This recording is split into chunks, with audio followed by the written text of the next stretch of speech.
Well done. Thank you very much. Right, well, welcome to this meeting of the Police and Crime Panel for Hampshire and the Isle of Wight. Just a couple of introductory announcements first. Fire alarms. If there's a continuous alarm at any point in the meeting, please go out of the doors and back towards reception. 2 sets of doors behind me. Toilet facilities just out off the corridor. There is a hearing loop which is permanently switched on, so if you need a neck loop, if you use a hearing aid, both are available from reception, and please silence your mobile phones. And members of the public are permitted to film and broadcast public sessions of this meeting, and if you're here, you're consenting to be filmed and recorded. And that filming or recording is only permitted in this room while the meeting is taking place. If the meeting should be adjourned or closed, filming is not permitted either in here or anywhere else in the building. So the first item is apologies for absence, and we have those from Shirley Young, who is one of our independent members, from Alan Oliver from Hart District Council, and Martin Pepper from Gosport Borough Council. Are there any other apologies anybody knows of? No, okay. Right, declarations of interest. Does anybody have anything to declare? Obviously not. Minutes of the previous meeting. Is everybody who was here last time happy to confirm the 26th of January minutes as a correct record? Tonya. Sorry, just ask a question. I know that the letter went out yesterday that was agreed in those minutes. I thought we had agreed that we would get to see the wording of the letter that was going off, but we never saw it. We just got notification yesterday that it actually went.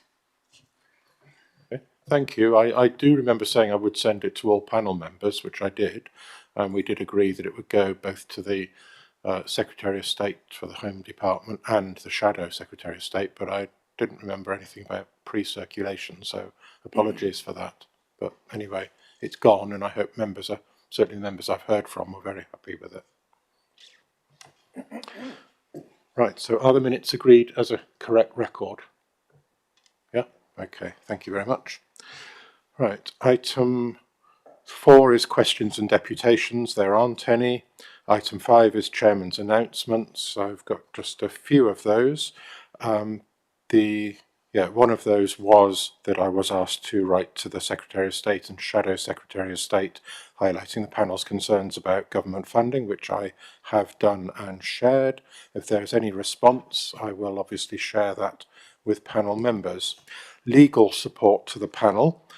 You'll remember there was a procurement process which closed at the end of February. A new contract is being drawn up, and legal support from April 2024 onwards will be provided, and will be able to advise members to ensure there's no gap in service. A briefing was held for panel members on the 8th of March at Netley Police Headquarters. Thank you to all of those members who attended that. I think we had a very informative session with the opportunity to meet officers dealing with fraud and cybercrime, and also a presentation on the work of the Violence Reduction Unit in relation to serious violence. And I hope the panel members found it useful, and that the briefing supports an informed debate at our meeting today. Another item, at the last meeting, I did ask the Commissioner to provide numbers in terms of police officers, numbers of police officers compared with back in 2020 with what they are now. And in fact, I have just received that information, so I can give it to members. This was looking at the net increase, because we hear a lot about lots and lots of recruitment going on. So I asked what the net increase was in police officer numbers, and that was from January 2020 through to January 2024, and that figure is plus 651. So that's the net increase, and the forces projections indicate the net increase through to the end of March is likely to be 676. And you remember the pledge was extra, a net extra 650.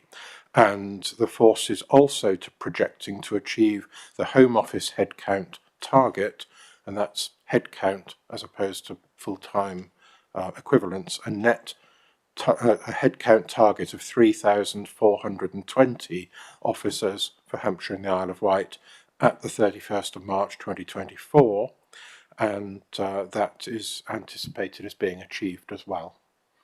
So there we are. And the final bit of my chairman's announcements is really just to, being the end, this is the last meeting of the municipal year, just thanking members and officers for the support that they've given both to the panel and to me as chairman, and standing to be a councillor in May. So it'll be goodbye from me. And that's chairman's announcements. So the next item, I see no Police and Crime Commissioner, is Police and Crime Commissioner's announcements. There she is. Thank you very much. Sorry, I was looking over at the other side of the room. So welcome, Donna, and obviously very well done on those police numbers, which I've just announced, and we look forward to hearing your announcements today. The written version was circulated yesterday, and if members have any questions after Donna's update, then we'll be able to ask them. So over to you, Donna.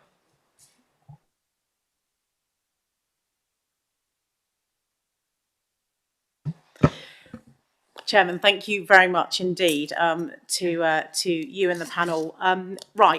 In terms of your comments about the police officer numbers, yes, I mean, that has been quite a, it's obviously been one of my biggest pledges I made to the public, and I'm really pleased to be able to deliver on that. So thank you for your interest. Okay, so moving forward, I'm just going to give you, just canter through as I normally do, a few things that have gone on since we last met in January. Some of you will be aware of this anyway through touch points I've had, or that you've been involved in some of these things in your capacity as councillors. But in February, I undertook the Commissioner's Oversight of Policing Services, so the COP session, which was streamed on Facebook. We had over 100 questions pre-submitted in advance. I think that's testament to the fact that this is growing in popularity and the public's interest in policing services, which I very much welcome. In February, we also had the Sexual Abuse and Sexual Violence Awareness Week, and I was able to raise the profile of this across the two counties of Hampshire and the Isle of Wight, in particular drawing attention once again to the new sexual abuse and Frankie worker service that I commissioned with a number of authorities that you all represent, the upper tier authorities who have the responsibility particularly for public health. And that has been one of the biggest contracts that I've awarded over the last 3 years. So it was good to be able to reiterate to people of Hampshire and the Isle of Wight, there is support available if they need it when they are going through such an ordeal. I also launched the Violent Reduction Partnership, and that brings together the Violent Reduction Unit and the responsibility that we all now have under the Serious Violence Duty. So, of course, councils, prisons, probation, and, of course, policing, as well as other partners. So we brought the how we're all working together to ensure we are delivering on our serious violence duty. We've brought that integrated it into the Violent Reduction Unit, which is run through my office with police officers sitting within that unit as well. Under the VRP, it was launched in Hedge End at King's Church, and I know that some of you were there and really enjoyed the day. So thank you for your ongoing support, and also to Councillor Renyard, who actually was on our video, and that has had lots of coverage. So thank you very much indeed. Moving on from that, the Youth Commission, as you know, run through my office. The Hampshire and Isle of Wight Youth Commission had their annual conference. It was here in this very room on the 3rd of February, and it did bring together police officers, partners, and young people who have decided that their focus for the year ahead is very much on safe on the streets. And they've done some brilliant work over the last 3 years in the things that they have focused on, the reports they've written, the feedback that they have given to me and to the Deputy Police and Crime Commissioner, and I'm incredibly grateful to those young people who are volunteering their time to be a voice. And to any young people who may be watching this, please do reach out and get involved if you'd like to join. I also attended Waterlooville Boxing Club in February and was there for the official opening of the new boxing club. Now, the club has been operating in Waterlooville for a number of years, but they were in a premise which was rented and it wasn't that big. And there is a site right next door to Waterlooville Police Station, which is owned by me as Police and Crime Commissioner. It's a former derelict cafe and was previously a post office, it was in a very bad state of repair. So by giving them a peppercorn rent for a couple of years, they have put in new fire alarm systems, they've gutted it, they've painted it, they've plastered in places, they've done the plumbing, they've done so much to it. And the reason I've done this is so that the local police from Havant and Waterlooville are able to refer in young people who perhaps need a new focus in life or are on the periphery of offending or re-offending. So it's a really great welcome partnership, and I was accompanied on that by Habs Rahman, who is the police district commander for that area. Also in February, we launched the new Victims Hub. You may have seen this. It was covered on both regional TV and radio.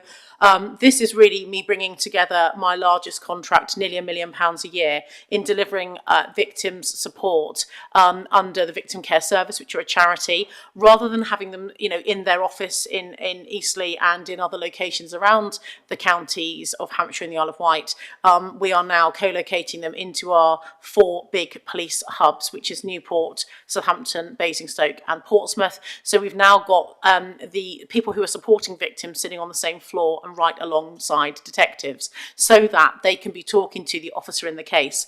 They're also sitting and are co-located with the victim care unit staff. They are police staff, they work for the Chief Constable, and they deal with the charge going forward to trial, so post-charge victim care. The people that the contract I have is a sort of before, but they're all working together, and we're also going to have IDVAs and ISVAs and other specialist people sat with them as well. So a one-stop shop for victims of crime to make sure that they are getting the very best support and are being directed to the expert support and help they may need.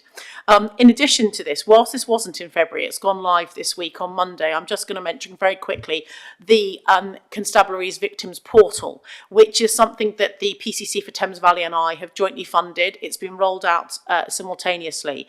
And this means that when you're a victim of crime now, and I talked about in my police and crime plan introducing an app so that victims of crime can get updates as quickly as they possibly can. So if you are someone who would prefer an email, a text, or to be able to go on to a portal, you will now be able to do that. So rather than phoning 101, to phone the officer in your case and say, can you give me an update? You go onto the portal, you have your crime reference number, which has been texted to you, you copy it over, you put it in, and then you can say, PC so-and-so, please can you contact me and give me an update on my case? Or can you let me know if the forensics are back? Or whatever you know is outstanding. Do we have a trial date set yet? Have you actually charged the individual, or are you still investigating?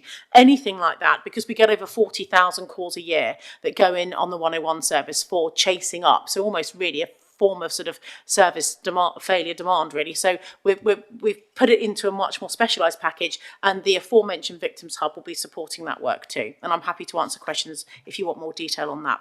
Moving into March then, so the Chief Constable and I on Monday, not just gone the Monday before, launched a new shoplifting task force. This complements the Chief Constable rolling out town centre teams over the last 6 months to really crack down on shoplifting in high streets and in supermarkets, so in some slightly less town centre based locations as well. We know that shoplifting has been increasing over the last 5 years. It hasn't always been given the priority that it should have been across all police forces in England and Wales. That is now changing, and we are, both the Chief Constable and I, are absolutely determined to give the support that we need to retailers, and particularly to those shop workers who often face both verbal and physical abuse, which is wholly unacceptable. So this and there has been an 80% increase in the outcomes for victims compared to the same period last year. So we are, over the last quarter, things are certainly getting better. We have seen an increase in the number of shoplifting offences. The volume actually hasn't increased that much at all. It's that people are now reporting, because we're encouraging them to do that a lot more again as they used to. International Women's Day was last week, and I was really pleased to be able to attend a victims charity in Portsmouth called Advance. They support particularly women who are here having been trafficked into the UK and other things, and it was great to meet with them and see the brilliant work they're doing. They're a really, really inspiring, small but perfectly formed charity. And I was also invited to attend an International Women's Day event at Downing Street with the Secretary of State for Health and the Secretary of State for Education, both of whom are obviously women. I have also launched, some of you will have seen, I know some of you have seen it because you've shared it on your social media, and I've seen some bids coming in from your areas, an ASB £500,000, £500,000 ASB fund 2 weeks ago. Any of you can bid, your members of parliament, your councils, your CSP managers, your parish councils, anyone. It doesn't, you don't even have to be a charity. An individual can bid in for some money if they can prove that they of what they're going to want to spend it on. We're really keen to get this money out and support all of you, so please do put the bids in, because the money is there and I want to get it out to your communities. And there is detail on my page and also on the OPCC website on how you can make that bid. I hosted my annual award ceremony last Friday in Winchester, and a special thanks to those that attended, particularly to Chair Councillor Sean Woodward, who presented 2 awards, our Police Animal Recognition Award and also our Antisocial Behaviour Award. And I'm really, really grateful to you for attending. Also, my thanks to Deputy Chief Constable Sam Derea, who came and also gave a keynote speech. In terms of other things, to round up really now, in response to the government's changes to public order legislation, and particularly where there are protests, and I know that in some of your council areas there has been an increase in the number of protests, particularly over the last couple of years, and then the pro-Palestinian protests that we've seen since the 7th of October, which actually in Hampshire have been, almost, completely lawful, with very, very, very few incidents that have been reported. Very peaceful, people exercising their right to have their say and demonstrate largely and clearly around a ceasefire in the Middle East. And the police have had to step up nationally and locally around understanding, what's going on at the protests and making sure that they are policing them in a very fair and proportionate way, which of course is my number one priority, and for the Chief Constable as well. So I have been involved in the national meetings around that with my APCC National Chair's hat on, and did attend a meeting at number 10, not Wednesday, just gone, the Wednesday before, with the Prime Minister chaired, again following Tower Bridge being closed and the projection of images or slogans onto the Parliament building. Last week, I gave an official response to the Lady Eilish Angelini report into the goings-on of Wayne Couzens, and whilst that was instigated through incidents in the Metropolitan Police Service, Lady Angelini's recommendation, it's a 2-part report, in part 1, as I say, was published last week. The recommendations are relevant for every police force in the country, and the Home Secretary has made it very clear that all police forces must be responding and adhering to that, and police and crime commissioners have a duty to make sure that is happening. There are some, the recommendations are being worked through now, and I'm happy to go into that in more detail if anyone wants me to, either today or at a subsequent meeting. The Police and National Security Industry Charter was launched this week, a document owned by the Home Office. There are 5 key signatories to that, and I was very pleased to sign that with the Home Secretary, Matthew Rycroft, who is the Perm Secretary of the Home Office, a couple of leading industry experts, and also with Gavin Stevens, who is the Chair of the National Police Chiefs Council. And I attended the National Policing and Security event on Tuesday with the Home Secretary in Farnborough. Yesterday, I jointly launched with Gavin Stevens again the National Police Anti-Corruption Line. Crime Stoppers have won that contract. The Met Police rolled out this Crime Stoppers line just for corruption in the Metropolitan Police Service in November 2022. They've had 3,000 referrals into it, which has led to 788 investigations going forward for further investigation. Because of the success of what's happened with that, or the popularity of the Crime Stoppers Anonymous line for the Metropolitan Police Service, that has been rolled out now, as I say, yesterday, midnight, Tuesday night going into Wednesday, for all police forces, and there have been 800 calls into it in the first 24 hours. So you can see that there is clearly a need. Finally, I also gave a response yesterday on Michael Gove's Secretary of State for Communities announcement around extremism. I gave evidence this week in London at the National Police Pay Review Body Board, which has once a year to report to the Home Secretary on the recommendation of police pay rises and other terms and conditions. I've given evidence at the Home Affairs Select Committee since we last met. I have met with Baroness Newlove this week, who is the new Independent Victims Commissioner. Up until December this year, the post has just gone out again for advert if anyone is wanting to apply. And finally, from me, Chair, I've met with, we have a new regional lead for HMPPS, His Majesty's Prisons and Probation Service, and the Ministry of Justice have decided to bring those two organisations closer working together than they have previously. So he is a regional director for both prisons and probation. His name is Chris Jennings, and the outcome of the meeting was really about working much more collaboratively with me, and I already do co-commission with the probation service in South Central anyway. So we're looking at some greater joint working. Thank you very much. Okay, thank you very much indeed, Donna. Excuse me. So we now get a chance for some questions. Just one from me very quickly, if I may, right at the very beginning, after I'd mentioned the uplift in police numbers. Just be curious if you can tell us, to get to the extra 651 net, which you've got, how many recruits did you actually have to recruit to get that number? Thank you very much. You're putting me on the spot here now. I think it's 1,350. And that's because we've had to recruit as well and backfill those that have retired and left. And also we always slightly over recruit so that there is a margin for anyone who starts and then realises that it's just not for them.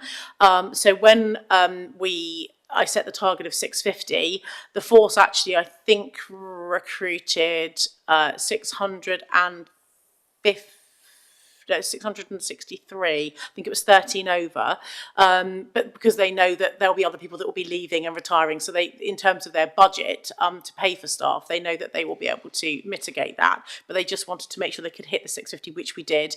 And you know that I've now just launched, and in fact, actually, there's an intake starting on Monday next week. The chief and I always go and speak to the new recruits normally on the Tuesday because they get their uniform on day one. So day two, we go and have a chat to them when they're in their uniform. So the 650th person in the intake, getting us up to the 663, will be in next week's intake. And as you know, I've announced the extra 75, so they'll be getting on with that over the summer period. Okay, thank you. So I think the most telling thing is that to get a particular number net increase, you have to recruit more than double to keep up with those that are leaving, yes, which is significant. Okay, right, questions? Anybody? Okay, I'll just work my way round the table, I think, then. Matt first.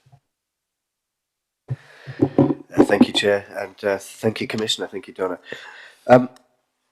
You won't be surprised, the first thing I will mention is the same as you. Thank you for bringing up the Violence Reduction Partnership. I think it was a really engaging event. It was really interesting to see all those different partners come together and what they had to bring, and to build best practice out of that. I thought that was a really good example of regional working.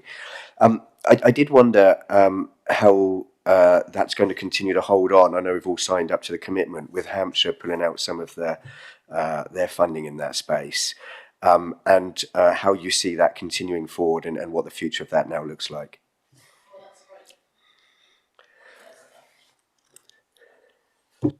That's a very good point, Councillor Renyard.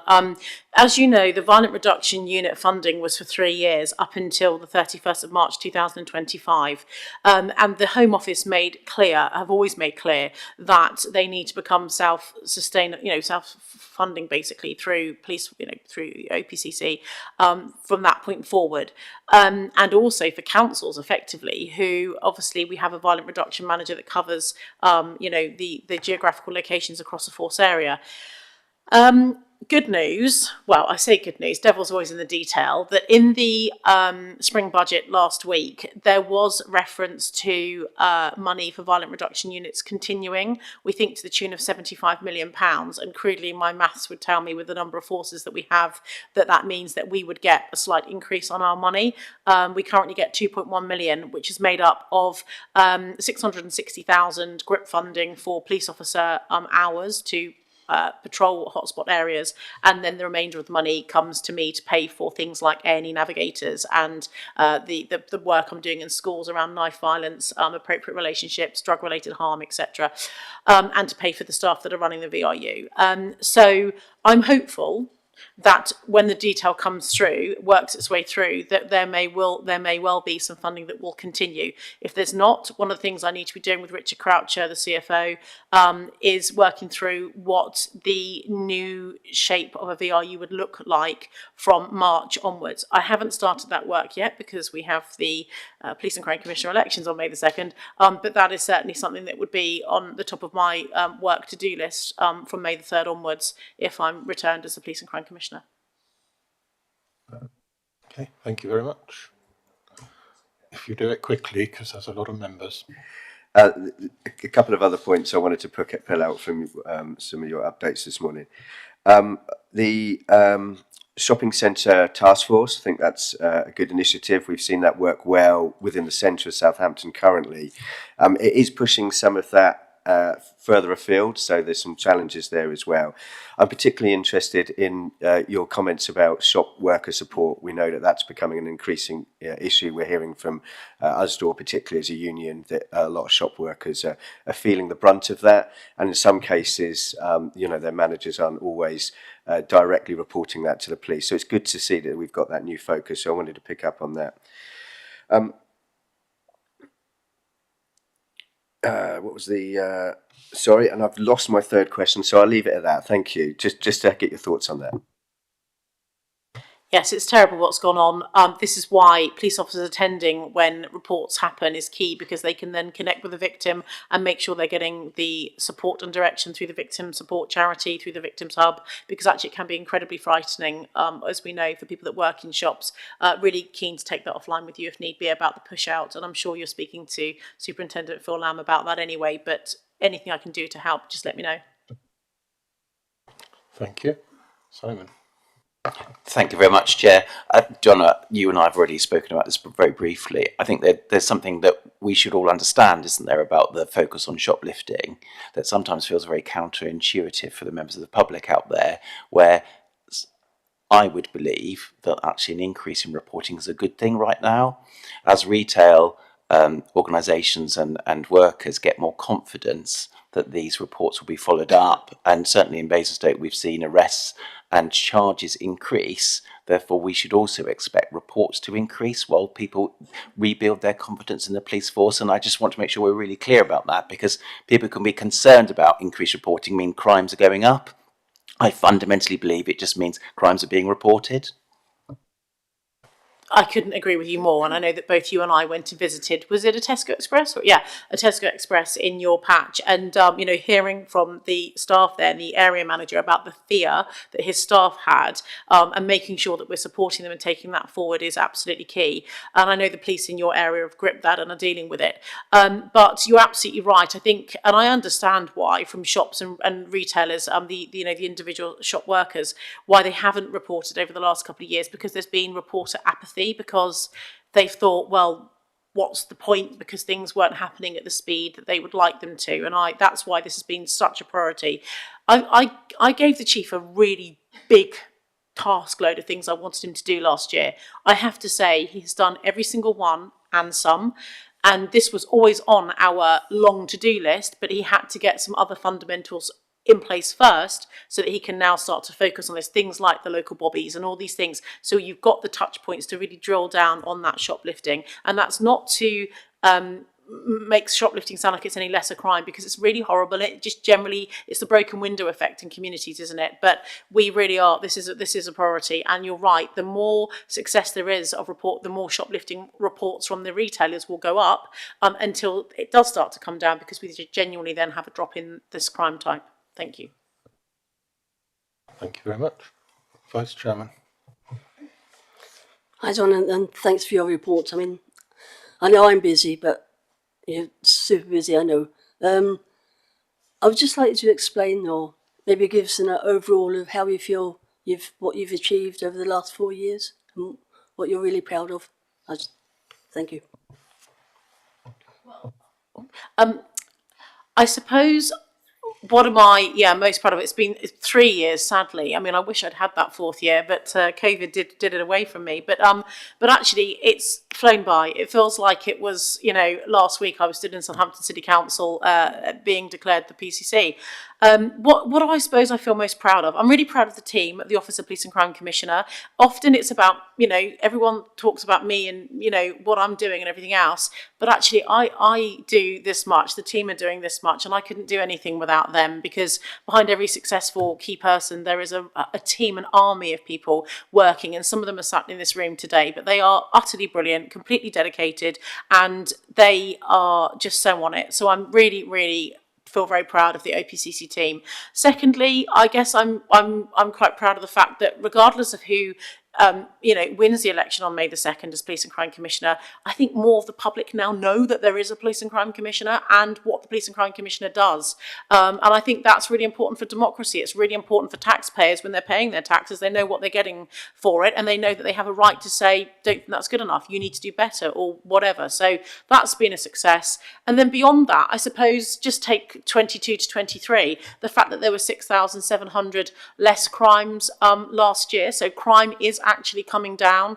And the final one, probably, I would say, our victim services. We've refined, we've honed them, we've contracted new support services. That means that with the Victims Hub, with the fixing of the 101 system, with the Victims Portal, with the new Frankie Worker Service and the stalking contract and the reset navigators, A&E navigators, all of the stuff that we've contracted over the last 3 years means that victims of crime in Hampshire, I think, are as well served now as they've ever been, apart from the fact that there are still too many crimes. But taking that aside, when they are a victim, the help and support that's available, I think there's a good plethora. We want to go further, we want to do more, but I think that's something that not just me, but all of the OPCC and the wider police force should rightly be proud of.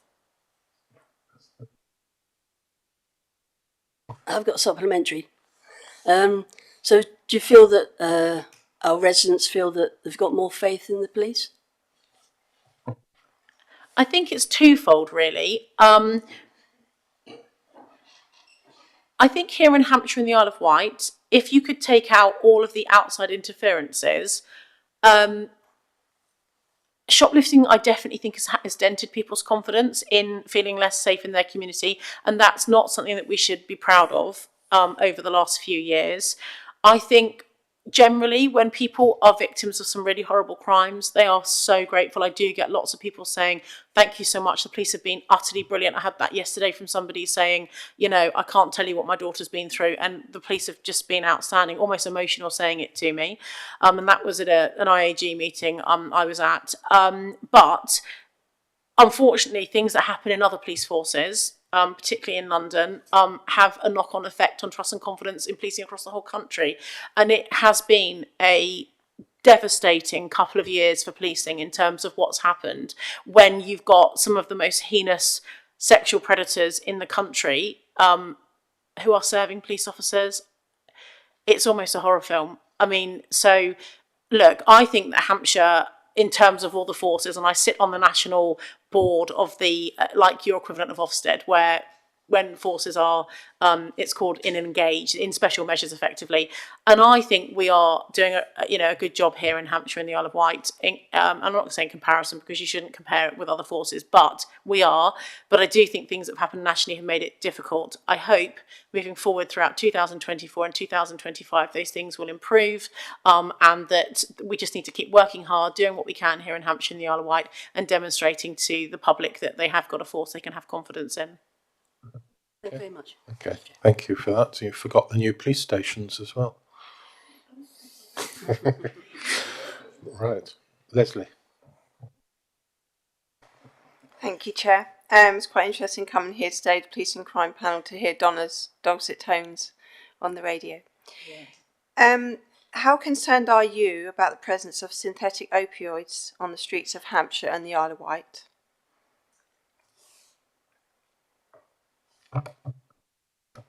Well, we know from Leslie's comment there that clearly she is a Radio 4 listener, because I was on Radio 4 this morning talking about this. I am concerned. I'm very concerned. And actually, the Policing Minister, Chris Philp, is in Vienna today, and I did speak to him yesterday, and he is making an announcement around, Britain's determination to prevent untimely deaths through accidental overdoses.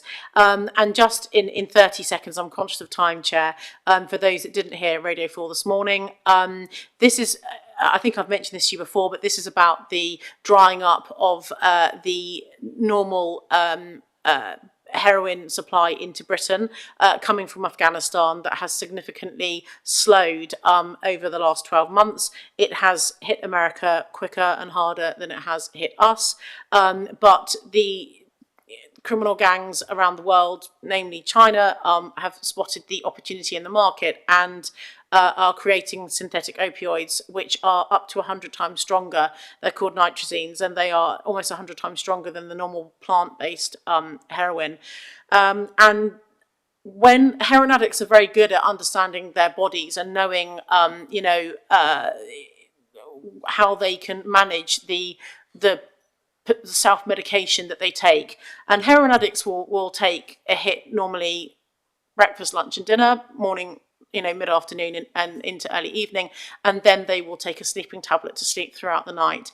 And they know the strength, they know what they're taking. And when you start to throw into the mix a plant-based heroin, perhaps cut with a synthetic opioid, or you think you're buying a plant-based illegal substance, and actually it is a synthetic opioid 100%, it's very dangerous. And we have had accidental deaths in this county last year towards the end of 2022, and sadly that is increasing across the UK. So what are we doing? Well, I chair the Hampshire and Isle of Wight Drugs Partnership Board. All of the public health directors sit on that. Information goes out through the public health directors to the needle exchanges. Actually, the needle exchange places are often the ones that tell public health what's going on because they're getting it from the frontline users. So working together, awareness, the prisons also sit on, the prison governors and other health experts from prisons sit on that board too. Working into government, I've really pushed this with the Home Office over the last year since our public health directors here in Hampshire and the Isle of Wight, and hats off to Simon Bryan and to the other public health directors, because them sort of raising this with me meant that I was able to raise this into the Home Office. Previous Home Secretary Suella Braverman went to America last September on a visit all around this to look at what's happened there and what's going on, so the Home Office could become better acquainted and understand more what is happening there. So we all need to be working together. Your councils are absolutely pivotal through public health on helping with that, but it is an issue, and unfortunately I think we're going to see a lot more of it over the coming years. Thank you. For me, more concern, you spoke that traces of synthetic opioids have been found in vapes. Have any vapes in Hampshire and the Isle of Wight been found to contain synthetic opioids? Thank you. Not that I'm aware of, no. I think that was a case of a nitrazine in a vape that a teenager was consuming elsewhere in the country. But I'm really happy to check that. And if what I've just given you is not correct, and we have had traces of that in this county, if I'm allowed to share that, I will come through the chair and share that to be shared with all of you. But as far as I'm aware, it was a case elsewhere in the country. Thank you. Right, coming down this side now. Anybody? Any questions for Donna, Tonya, and then Trevor? Just one from me, which is you said about the net increase of recruits. How many of them are fully fledged, if you like, that they can actually go out and make arrests and do everything that the other officers can? And a comment to add to it. Thank you very much for getting your announcements over to us yesterday, but can we please ask for at least 24 hours before? That came in yesterday afternoon. I was in meetings till 9:30 last night and really didn't get an awful lot of time to look through them. Best practice for agenda items is at least 24 hours, but it would be good if we've all got busy, and I understand, Donna, you're as busy as most, but it would just be good to have more than 24 hours to actually read them. Thank you. Very happy to. I mean, the back page are the things I've done this week, which actually weren't on there, so we can get it to you, but you just have to caveat that I'll just add the extra bits on that may not be on there verbally, like I have today, if that's okay. So in terms of the number of people, as soon as they finish their 15-week core training and they go out, they're able to arrest. And there are certain things that they do that have to be supervised. Like, for example, if you're doing a, what's the search of someone's home, section 16? Section 18 search of someone's home. So you can't just go off and do things like that straight away. So you need your tutor with you, observing, watching how you're doing it, making sure you're doing it right, securing all the evidence that's needed, leaving the home secure, etc. If the person's just been arrested and taken into custody and the home is therefore there's no one there, then there's certain things they have to do to get ticked off, and they are then deemed competent in that area. They can then go and do a Section 18 search on their own after that. But in terms of arresting, yes, that is as soon as they come out of their 15-week core training, but of course they would have a tutor with them, particularly in the first, few times, to make sure they're wording it right, they're cuffing right, always behind and not in front, unless there's a medical reason. To make sure that they are doing it correctly and not using undue force and things like that. But it is straight away. So of the 650, I've said to you, the last intake are starting next week. So there'll probably be often about 20 on an intake. So we're probably at about 630 at the moment. And the last intake, I think, was January. So I would imagine that of the 650, those that can currently arrest, off the top of my head, I'd probably say that it's about, so if you take 20, 40, 610, maybe, around that. How many of the practices do they need to have a tutor with them to make sure? It's only because we've heard, and I know that I'm not the only one, but we've heard that some of them that are out in some of the stations are causing a little extra work because they need those tutors with them. So it's just, how long does it take to do all those other bits? 2 years to get through everything. It's a comprehensive 2-year program. At the end of the 3 years, you are deemed to no longer be a probationer, but really it's your 15 weeks and then 2 years beyond that. So it's quite lengthy to be assessed and get round everything. And of course, one of the other issues we've got is that, we just haven't had enough sergeants to be supervising. So one of the things in the budget that you kindly supported a couple of weeks ago was the creation of 30 more sergeant posts, and they are, I think, in their entirety are going into local policing, which is response and patrol, and what we now call DPT and MPT, neighbourhood policing. That is the local policing family, and that's where you go when you are a new recruit. You go to one of those two areas, unless you're coming in on the direct entry detective programme. But even they actually have to still spend, I think, 6 months in local policing. So that's where you go, and that's where the sergeants are going to, which is the Chief Constable's decision. Thank you. Trevor. Yes, thank you, Chairman. Thank you, Donna. Just before I ask my question, actually, I'd just like to say that, as you know, I've been on this panel for 10 years, having served under 2 other police crime commissioners. And I'd just like to say, what a tremendous job you've done. It's moved on so much, it's incredible. So well done for that, actually. So my question really is, I think I mentioned at the last panel meeting about the recruitment of police officers, which has gone very, very well. Pardon me. I suppose my worry still is, are the applications still coming in? Because obviously you want to recruit a load more, and are we at the bottom of the barrel, I guess? I know the Chief Constable reassured me it was going well, but I would just like a sort of sit rep as to whether it is going well, actually. Thank you. That's a really good point. I think we're in a much healthier position now, in that when, after the general election in 2019, the Uplift programme started effectively in January 2020. So the first new recruits, I think, were coming on board from April 2020.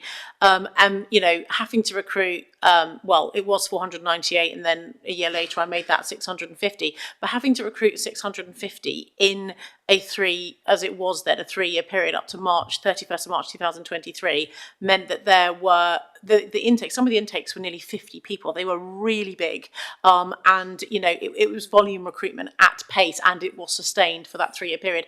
Now things have slowed down. So from March 2023 to March 2024, now where we are, they've recruited 50 rather than recruiting. And let's not forget the figure that I gave to Councillor Woodward at the beginning.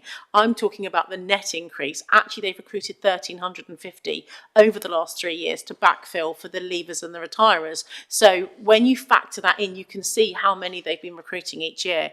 Now that the recruitment is slowing down, so on average, the force will have around 600 people that retire and leave each year. So that's your kind of standard business as usual. I'm adding on top of that now 50 over the last 12 months to get us to the 650, and now I'm just adding 75. So the 600 is business as usual, but we've asked them to do double that for the last 3 years, but now it is slowing. Now, what that therefore means, in answering your question, is that the force can, be selective, as you would expect them to be. One of the things that I became aware of and I raised with the chief, and he has put this right, is the fact that we have new recruits coming into Hampshire, the constabulary, and now having face-to-face interviews. And that has been for about 8-9 months now.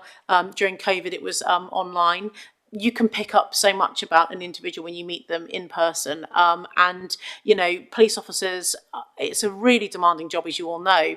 And your interpersonal skills are actually incredibly important around diffusing a situation that can go from, 2 to 10 very quickly, or from 2 to 0 if you've got the right skills to deal with that. So I think the force are now in a much better position, that recruitment is just slowing. Having said that, going into the next general election, the shadow government have said that they want to recruit 13,000 more. I can imagine that there probably will be a similar pledge certainly from one of the other main parties. So I think that we probably have another couple of years of sustained recruitment, but there's a slight reprieve for this next 12 months. Okay, well, thank you very much indeed, Donna, for making your report and dealing with all of the questions. Now going to move to item 7 on the agenda, which is the Police and Crime Commissioner Police and Crime Plan Performance and Delivery. So I'd like to again invite Donna and her officers to present this update, and the update will cover the crimes that hurt you most section of the Police and Crime Plan, and obviously looking back at achievements on the whole plan. So over to you, Donna. Thank you very much indeed, Chair. And I'd like to introduce you to 2 new members of staff that you may not have met before today. One is Karen Dawes, who is the Head of Partnerships at the Office of Police and Crime Commissioner. I omitted to say at our last meeting that it was Pete Jones's last meeting before he retired, and he did retire last month. So Karen is now going to be the key relationship manager, working with the panel, supporting Kate and I. And we do also have Mike Ottaway, who's the Head of Estates, who is here for our next item agenda as well, who is sat over at the side. But anyway, without further ado, I'm going to hand over to Karen. Thank you.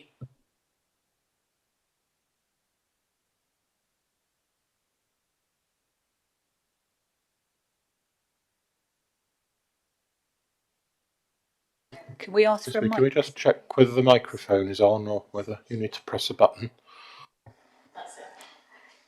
Thank you, Chairman. Oh yes, it's definitely on now. Today is the final presentation to Police and Crime Panel members on delivery of the Police and Crime Plan. And today's focus, as agreed by panel members, is violence against women and girls and crimes that hurt you the most. I know panel members are familiar with this chart, which now shows that 100% of the plan is evidenced. So moving on to the first section, which is violence against women and girls, commonly known as VAWG. Within this section, there are 6 areas listed in grey, and that is what we'll focus on today. The areas in green show the dates that they were fully evidenced. So in terms of a coordinated response to VAWG and improving trust and confidence, we have a Violence Against Women and Girls Partnership Board, which is chaired by the Commissioner and attended by key partners. The partnership ensures specialist support, a focus on early intervention and prevention, and a robust policing and criminal justice response. To improve standards and best practice, the OPCC carried out a review of all domestic homicide reviews since they were legislated in 2011, and that included meeting 57 individuals and carrying out 48 interviews. Lessons learnt were clustered across themes which included training, information sharing, case and risk management. And we were also successful in taking part in a pilot regarding domestic homicide reviews and how they are managed and how we can share that learning. Panel members heard more about that from our Head of Commissioning at the briefing last week at Netley.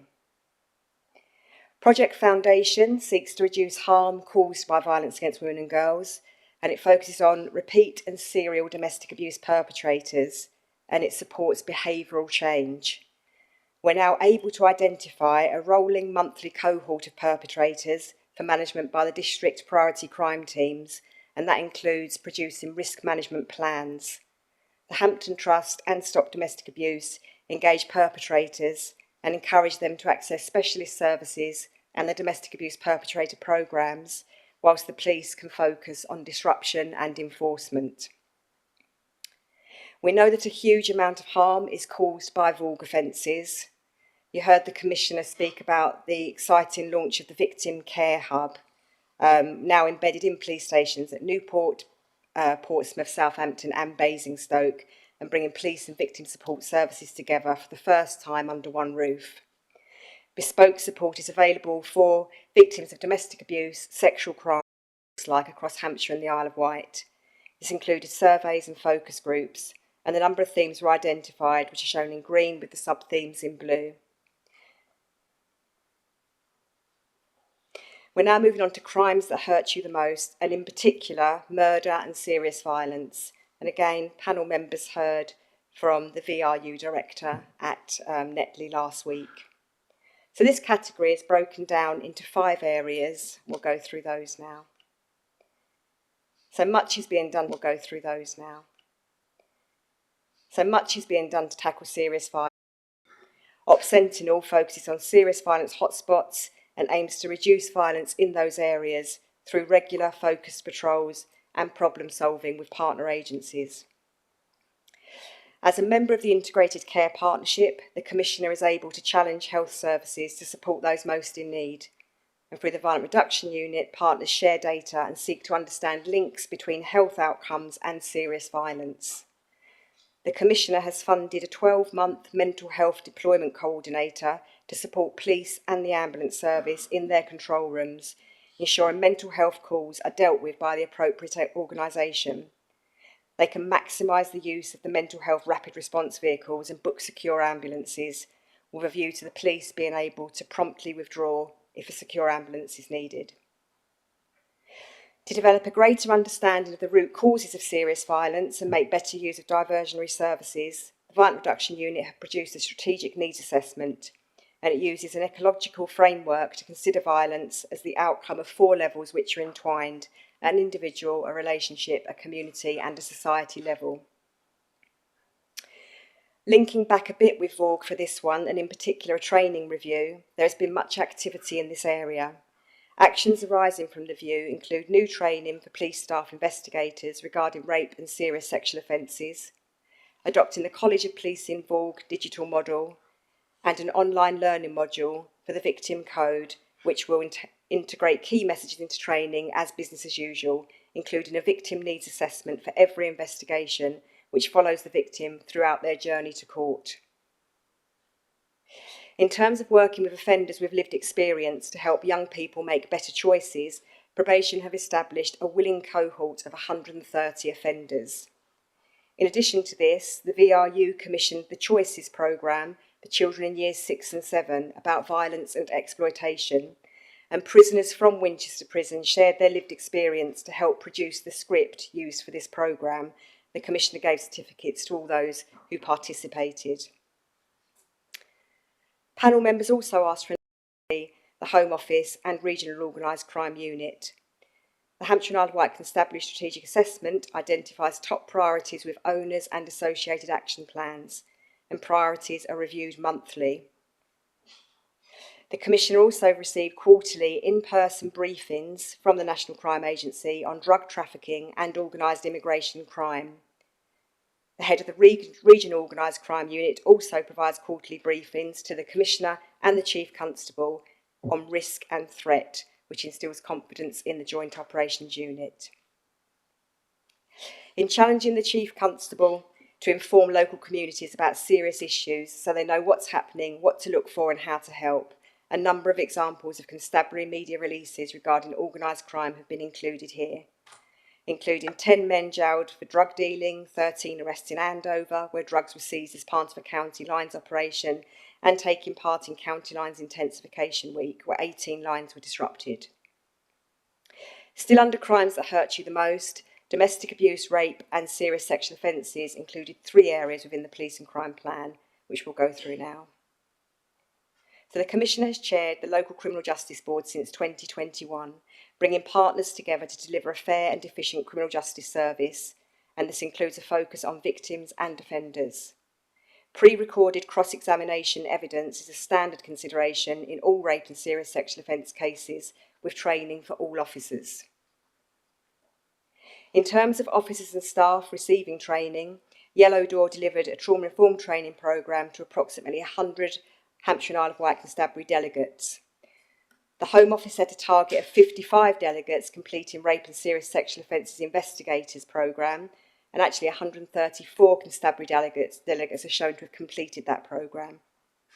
Hampshire and the Isle of Wight Constabulary are planning delivery of frontline responders training, not necessarily replicated by other forces, but one of the reasons Hampshire and the Isle of Wight Constabulary are improving. Still within crimes that hurt you the most, there are 4 areas within child abuse, exploitation and vulnerability. Hampshire and the Isle of Wight Constabulary have training in place aligned to their child-centred policing strategy, including weekly attachments to the multi-agency safeguarding hub by student officers and focusing on hearing the voice of the child. This doesn't reduce the focus on keeping communities safe and managing risk and harm. A number of commissioned services support children and young people, including independent sexual violence advisors, Frankie workers, the Sexual Assault Referral Centre, specialist domestic abuse and sexual crime services, and the Victim Care Hub. The Commissioner also requested a review of waiting lists and provided £500,000 to reduce those waiting lists, prioritising children and young people. Finally, under crimes that hurt you the most, we move to the 8 areas within fraud and cybercrime. Again, one of the focuses by panel members of the visit to Netley last week. Fraud or cybercrime is reported to Action Fraud as the UK's national reporting centre. The Cybercrime Unit and the Economic Crime Unit receive weekly reports. PCSOs are also able to advise and support regarding cyber offences, and they can signpost other relevant services like the Cyber Bobby scheme. Hampshire and the Isle of Wight Constabulary now have a safeguarding role funded by the Commissioner, which includes giving advice to victims and facilitating engagement events. The Commissioner is also a member on the board of Hampshire Chamber of Commerce and has hosted a big business-focused cyber event recently. Hampshire and the Isle of Wight Constabulary carried out a number of public engagement events, including developing a cyber security plan for police attending the Farnborough Air Show and Protect campaigns, which provided advice to members of the public. Neighbourhood Watch upskilling workshops were piloted at the beginning of March 23, and Nationwide and HSBC delivered talks on how banks can see and deal with fraud. Hampshire and the Isle of Wight Constabulary also delivered a talk on fraud scams currently affecting residents. The Youth Commission created the Cyber Ambassador Scheme following a consultation which found young people regularly experience issues online or knew others who had.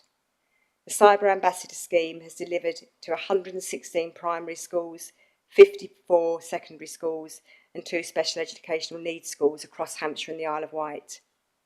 The National Cyber Security Centre, the NCSC, have endorsed this scheme across the UK, and this will continue to be supported by the Youth Commission.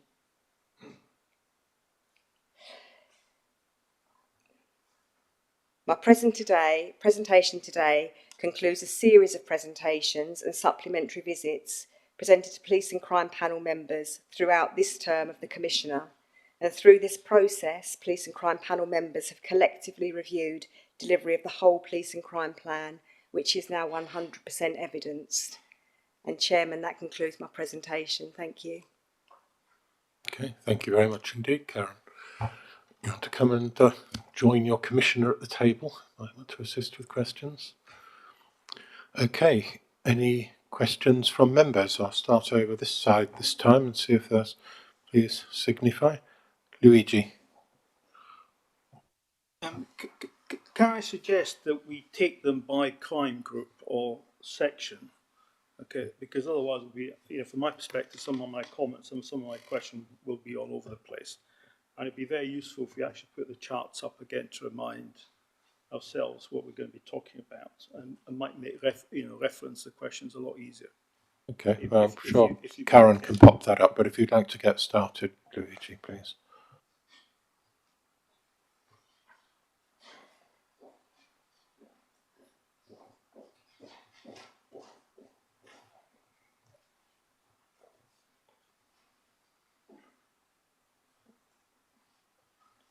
So I think the first set of slides was about violence against women and girls, and I've got no comment on that, but I have later on, and I think we should just do it, go down, yeah, because that's the best way it comes up, if you don't mind, Chair.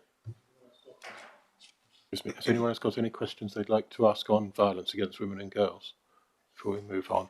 Okay, well, we'll deal with those. Would you put your microphone off then, Luigi, and I'll bring you back in for the next section. Matt. Thank you, Chair.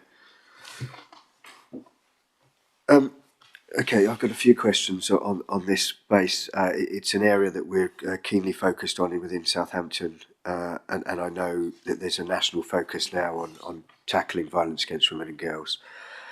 I'd like to hear a little bit more about Modify, if I can, in terms of training of new recruits and existing officers.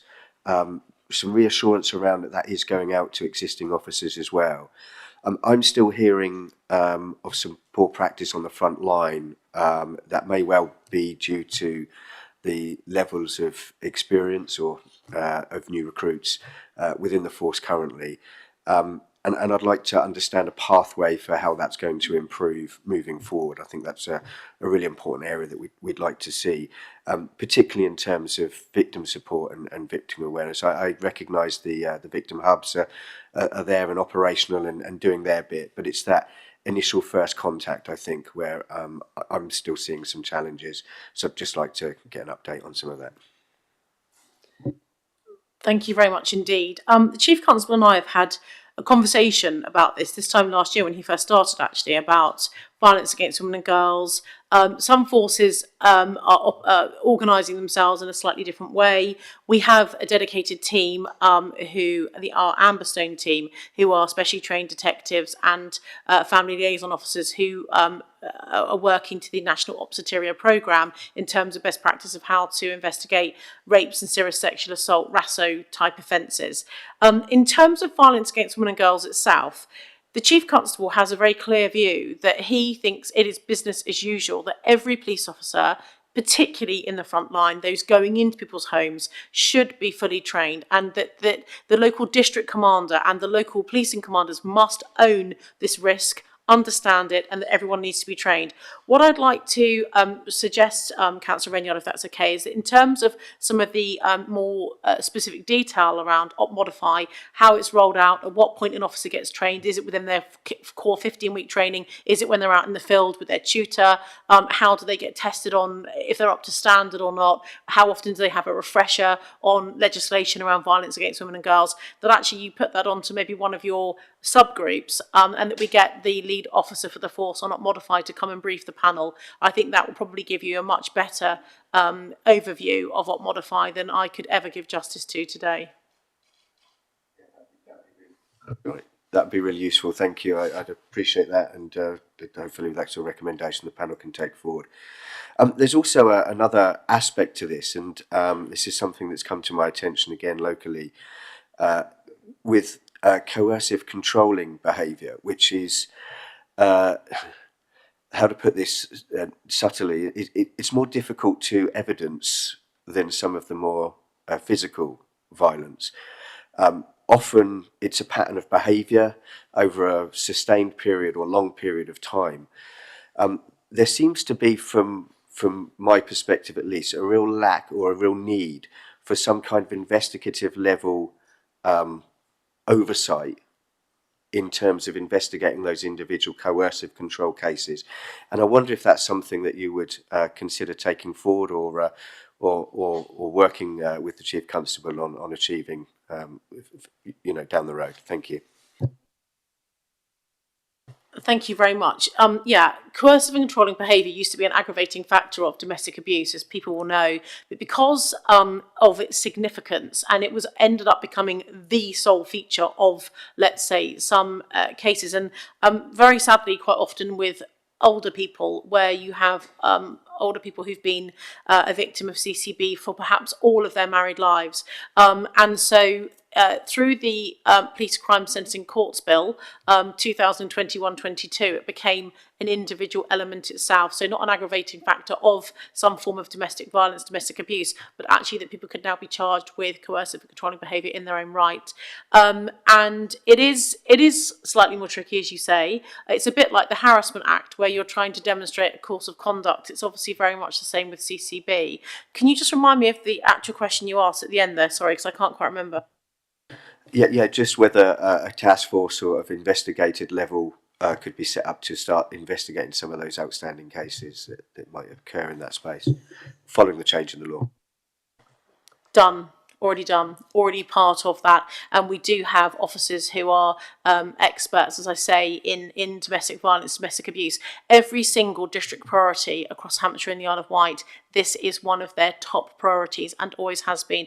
Whilst it's not the largest volume crime committed in Hampshire and the Isle of Wight, it is the largest reported crime, and that is the same for every police force in the country. So in terms of the CCB, how to interpret the new legislation, well, it's now a couple of years old, and how to bring charges on that, done, sorted. We've got a history of that already. So perhaps that could be tied in with a bit of the op modify if you want as well. Okay, thank you. So still on this same section then, violence against women and girls. Maurice, you had your hand. Yes, thank you, Chairman. I just wonder whether you could elaborate a little bit more on the support that is available for children and young people who've experienced domestic violence. Quite often forgotten victims here. They may well be victims direct of the domestic violence, or as often is the case, they've just experienced or witnessed horrendous levels of violence that most adults would probably struggle to cope with. And of course, one of the cycles we do want to break is children and young people who have experienced domestic violence becoming themselves perpetrators of domestic violence in future years. Thank you so much, and very timely. So yes, you'll recall from the 2021, they called it the Landmark Domestic Abuse Act, but a great big piece of brand new legislation that came forward in 2021. It recognised formally, because they always have been, but it recognised children formally for the first time as victims in their own right if they're living in a home of domestic abuse. And that has led to a whole load of support services being available to children, which I pay for through my office. So charities such as Yellow Door and Stop Domestic Abuse that cover Hampshire, Yellow Door centre very much more on Southampton and do some overflow into the Isle of Wight as well, that there is now family therapy support available, which is and one-on-one if need be for children in this scenario. And it's timely you should ask me that question. The reason I said that is yesterday I did an interview when I was in London with the Observer, and the journalist said to me, if you could bring in 3 new bits of legislation, what would they be? And I said, oh God, there's a question. But one of them I did talk about exactly this, is that if children are recognised as victims, that means that the government, legislator, our parliament, is acknowledging that there has been harm to them and that they are victims of that.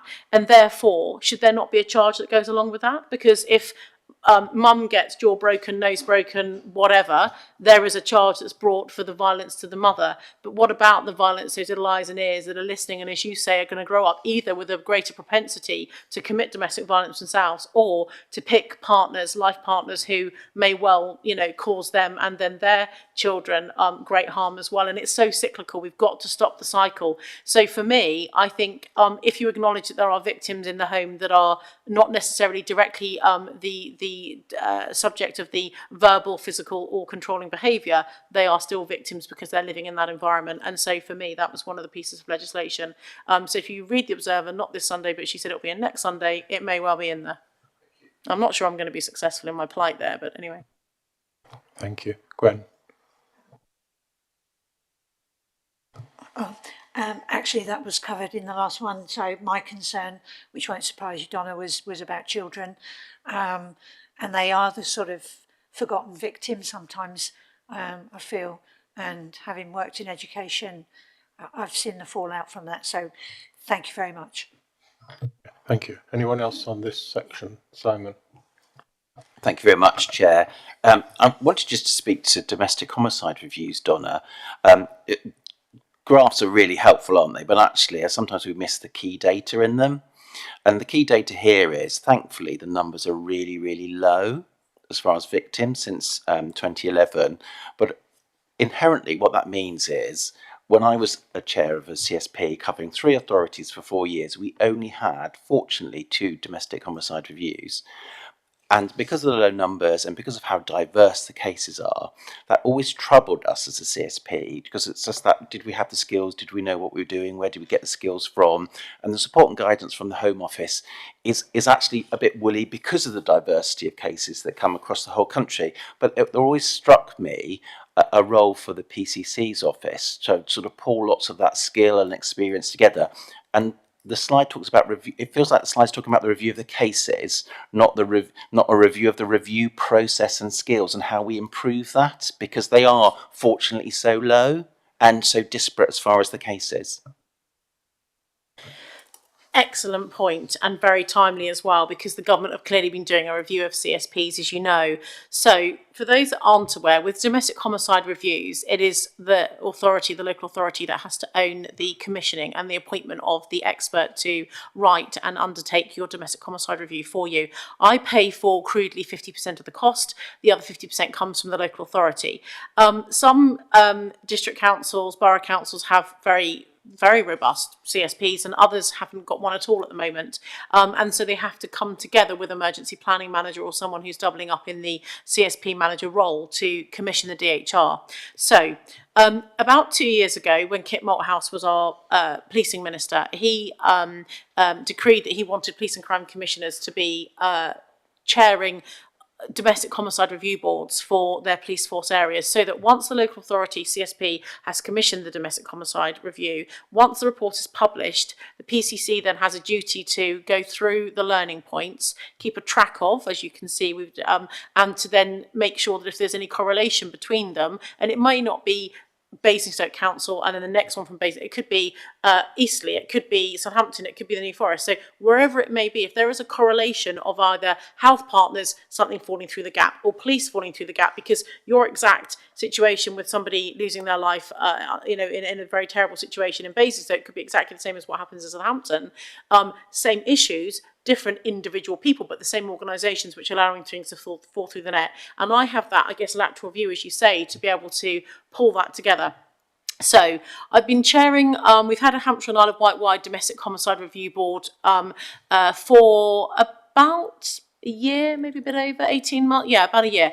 And so what I did is I said I wanted to go back over the last 5 years. So we're sample testing so that we're getting a good view of geography across our patch, to look at any learning points.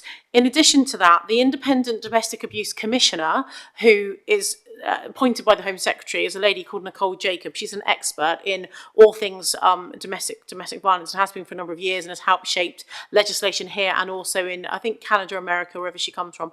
And she's absolutely phenomenal in terms of her knowledge. So because of what we're doing here, we are the one area in the country that is taking part in her pilot, specifically because of the work that I'm doing in terms of overseeing the coordination of any learning points for DHRs. I decided in Hampshire that our review board would not just focus on domestic homicides, it would actually focus on all homicides. So domestic, it could be a baby death, it could be an old person that's been killed in a suspicious circumstance. And of course we run this alongside the coroner's inquest and that legal process as well, to see what the coroner has determined was the cause of death, what the DHR or the if it's not a domestic, if it's just a homicide review, so that I'm working with directors of adult social care, children's social care, public health, and anyone else, housing associations as well, they clearly have a part to play quite often in some of these situations. So we are coordinating here, and because of the coordinating that we're doing and how ahead of the game we've been in comparison to other areas, that's why Nicole Jacobs has asked us to take part in that national review that she's doing, to be her pilot on this piece of work. And I'm really pleased. It's again another example of us being able to showcase the great stuff that we're doing here. It's still in its infancy, but we are getting through, and we're going back over the 5 years, and then of course dealing with those that are happening now. They go onto our tracker and we monitor those too. Thank you very much. Vice Chairman.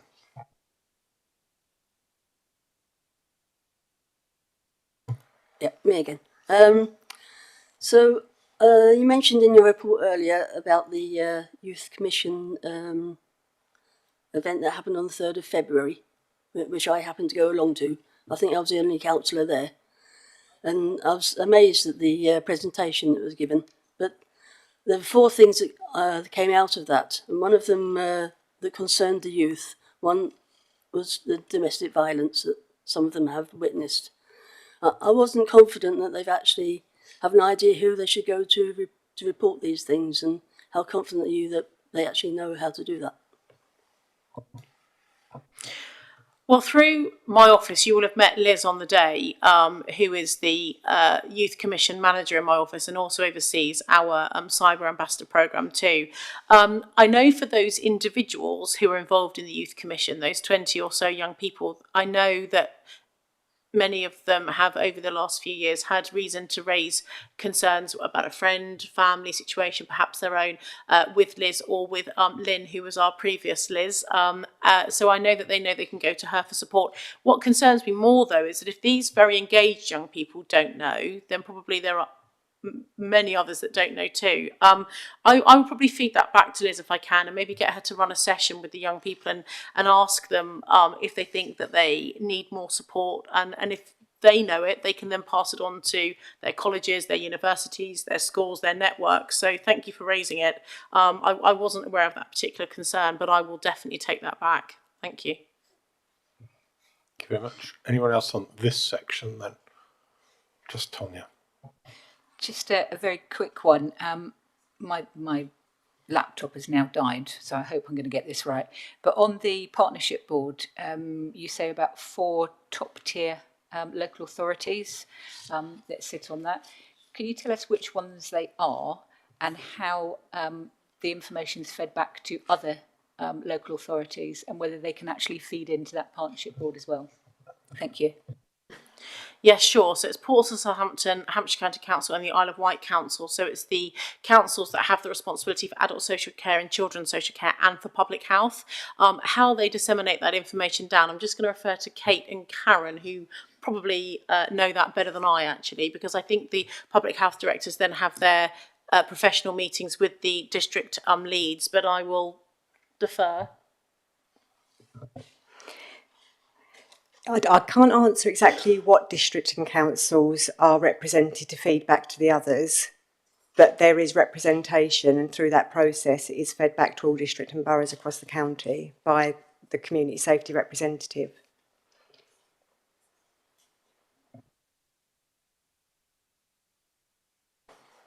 Okay.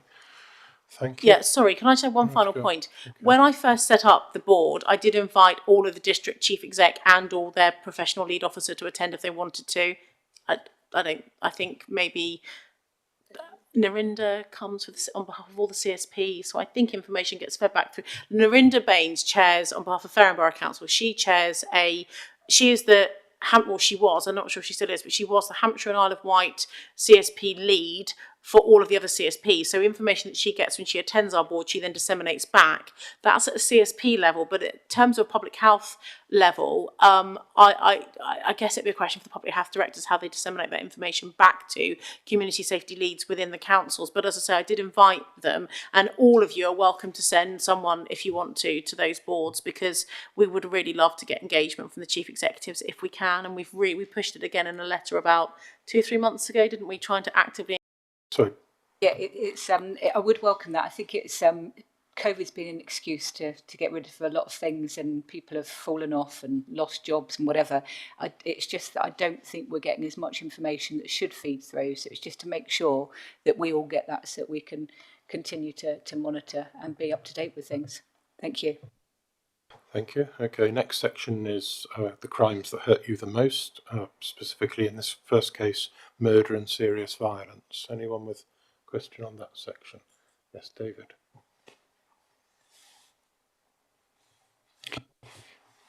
Yeah, thank you, Karen, and thank you also, Donna, for your explanation. We had an unfortunate incident in Sleepy Petersfield only on Thursday with a stabbing, which was described by the district commander, Chief Inspector Rahman, as being an isolated incident. Now, we know we say isolated incident because we wish to reassure the rest of the community that this is in fact not going to be repeated. But what is particularly of interest to me is the work that is being done by you and other officers with regards to how violent crime can actually be combated before it is committed. So that is to say, those crime reduction measures which you'll be taking. I think it's an unfortunate use of term, an isolated incident, because we know it's not an isolated incident. It's related to a variety of other factors, which we know through the description we had on last Friday, was it last Friday in Netley, are being actively investigated to see what the root causes of violence are and how it can actually be examined and eradicated, or if not eradicated, reduced.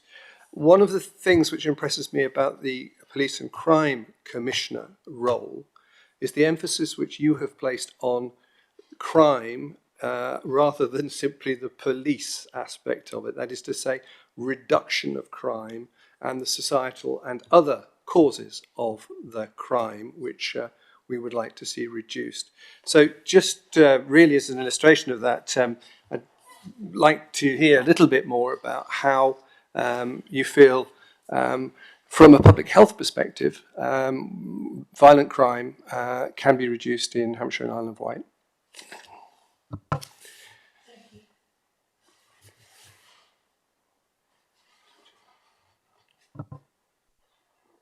There we go. Thank you very much. Okay, I'm going to take this in two parts if I can. So the public health bit I'm going to start with, because that will then lead on quite well into the next bit. The key thing here is that a large percentage of the deaths, that the murders, or even attempt murders that we have in Hampshire are drug related, and quite often gang related as well. So one gang fighting with another gang around drug supply, turf war, or young people who are gang members, I'll come back to that momentarily, who not even necessarily around drug supply directly, but just the aggression that exists in this very tribal mentality that some small percentage young people have if they are members of gangs. In terms of what public health can do with that, what it is around the societal problem we have of why people choose to take drugs, quite often at the ages of 11, 12, 13 now, and it is happening younger and younger. So what is it about society? What is it about family makeup? What is it about societal pressures and family trauma and incidents that are going on that means that young people are getting to an age where at the age of 12, 13, 14, they feel the need to numb the pain so much of what's going on in their lives that they want to be smoking marijuana daily or taking more harmful substances even than perhaps a Class B drug. And I do think that public health have a big part to play. Education, prevention, working with schools particularly. Schools are such a key part in this, but actually there's so much that is already put on schools around, schools should be doing and teachers should be doing. Actually, the key players here as well are parents. They have to, and I've tried to do this over the last year, and I've said this to the panel before, I say it again, around through national media, I've tried to raise the awareness to parents around the dangers of being a member of a gang. What does it even mean to be a member of a gang? Do you know when your 15-year-old is leaving the house that they're going to meet up with their gang? Do you even know that they're a member of a gang? When we were teenagers, gang culture was not as it is now, apart from in some very small parts of the country. It largely didn't exist. You were just going out with your mates. Now being a member of a gang not only offers some young people protection, they perceive, it also brings a much greater risk of harm and injury and other things, include getting involved in crime. So I don't think parents who are in their late 30s, 40s and 50s now know that the gang culture is as rife as it is, that being a member of a gang often encourages you to carry a knife, that young people, particularly young boys, feel that carrying a knife gives them greater protection. And if you ask them why they carry knives or why they first started carrying a knife, they often say, just to keep myself safe because I know that other people do. That is so sad that we are in that position in Britain today. So in terms of the public health part, I think it's a link up around education, awareness. Some of those programs that I'm running for years 6 and 7 and years 9, 10 and 11, we need to be doing that on a much larger scale across the whole country, perhaps a national advertising campaign that's going to really make parents be best placed to support their young people. Then we move on to, in terms of the wider issue around violent crime and why people are losing their lives. Well, if you look at the cause of the physical thing that has meant that people have lost their lives, very often it's knives, it's stabbing. That is still unequivocally one of the highest reasons how someone will kill someone else is by, whether it be in the home or out in a public place, is by murdering them, by stabbing them. And actually, knife carrying, if you think about 10 years ago, how many people were carrying knives compared to now, sadly, this is really going in the wrong direction.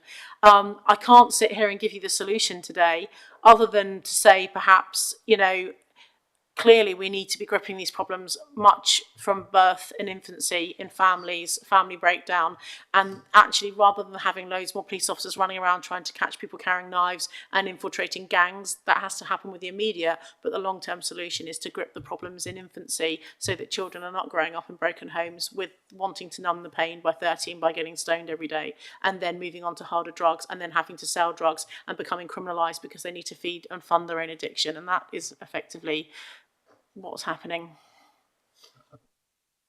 Thank you. Okay, Maurice next, and then Matt. Yes, thank you, Chairman. I've just got a question on the mental health deployment coordinator. I think that's a very welcome development. However, I notice it's only for a 12-month period, and I note the comment about upskilling control rooms with those skills. But I wonder whether, one, as we approach the end of that 12-month period, whether a review will be taken to see whether that is something we want to continue beyond that period. But related to that also is access to mental health services becoming easier, or is it just as difficult as it's always been, and particularly out of hours, I think, is a particular problem, and there just aren't the mental health operatives available. I just wonder whether we have a comment on that. Thank you very much. So the mental health deployment work, when Karen was talking, I thought, I haven't shouted about this enough. I need to be more vocal about it, because it's a really good piece of work.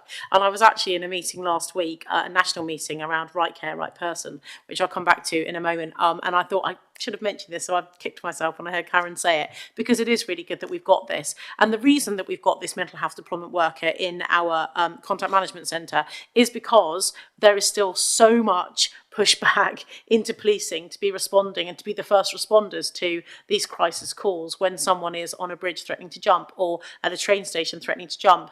And actually, when when someone is in the home and is in crisis, unless there is a direct threat of harm to another individual, actually the police are now not attending. They're saying, look, that is for, you need to phone an ambulance, that is for the ambulance service to turn up. And it's all being very, controlled and risk managed through the contact management centre. But having this mental health deployment worker there is twofold. One is to make sure that the call handlers are making the right decisions, getting the ambulance there. In Hampshire, we were the first police force in the country, thanks to one of our brilliant chief officers, Assistant Chief Constable Paul Bartolomeo, who, when he was a chief superintendent, worked with both Southern and Solent Health to bring on board mental health ambulances, which I think I've mentioned to you previously. Prior to COVID, they were doing really well. They were turning up to around, 65% of the calls they were asked to go to. That has dropped down massively over the last couple of years, but there's been a pushback, a concerted effort by me working with the previous Home Secretary and saying to her two things. Do you realise how many police hours are spent looking for missing young people who will get picked up by the police, get taken back to the children's home, back to foster care, wherever they're going, and then they go missing literally within hours, and it takes up entire shifts? Do you realise how many police hours, entire shifts, are lost by people sitting in A&E with a detainee waiting for them to get treatment for a cut, a minor injury, a head bump, whatever it may be? And do you realise how many hours the police spend on responding to mental health crisis calls? And she said no. And I said, right, let me tell you about it. This is when she was first Home Secretary. So we went through it all with her. And the brilliant officers at Hampshire Constabulary gave me the information, so I was able to impart that to the Home Secretary. She then kicked off a whole load of reviews, and that's led to Right Care, Right Person. And it was an agreement between her and the Jeremy Hunt when he was the Health Secretary, working together around her saying effectively, back to you. It's, you know, you have the clinicians that are the right people to be dealing with these people. When someone's having a schizophrenic episode, putting them in a concrete cell is probably one of the most inhumane things that you can do. They're already terrified by what's going on in their mind, and actually doing that just compels that problem. So the Right Care, Right Person national programme has been massively adopted, and as I say, I was in a national meeting about this, this was last week or the week before, chaired by Maria Caulfield, who's one of the health ministers under Victoria Atkins, who's the now Secretary of State for Health, and also with Chris Vilk, the policing minister, and me and one of the other police and crime commissioners were there, Lisa Townsend, she's the national lead for mental health for PCCs, and we were working across the local government association were there represented. There was a whole load of clinicians from Public Health England looking at how and breaking down some of the how we share information, how we prioritise the jobs, how we make sure there are safeguards in place, all of the governance stuff that you would expect would be going on behind the scenes. But that has really brought it to the fore. In terms of your next question, you asked me around access to services. Is that getting better?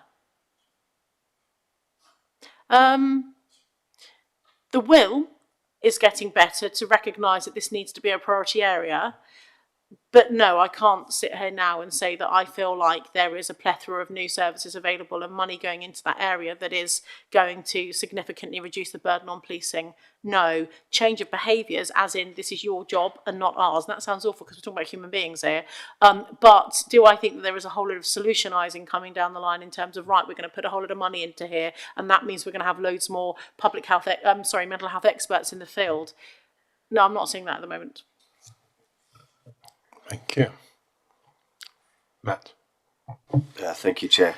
Just to follow on from that, I think you've probably rightly at the end indicated that this is a bit of a symptom, actually, of possibly long-term under-resourcing across the whole public sector, which is putting extra pressure on the police, but as well as the extra pressure that's on the NHS and other things. So just that's something I think needs to be tackled as a whole piece.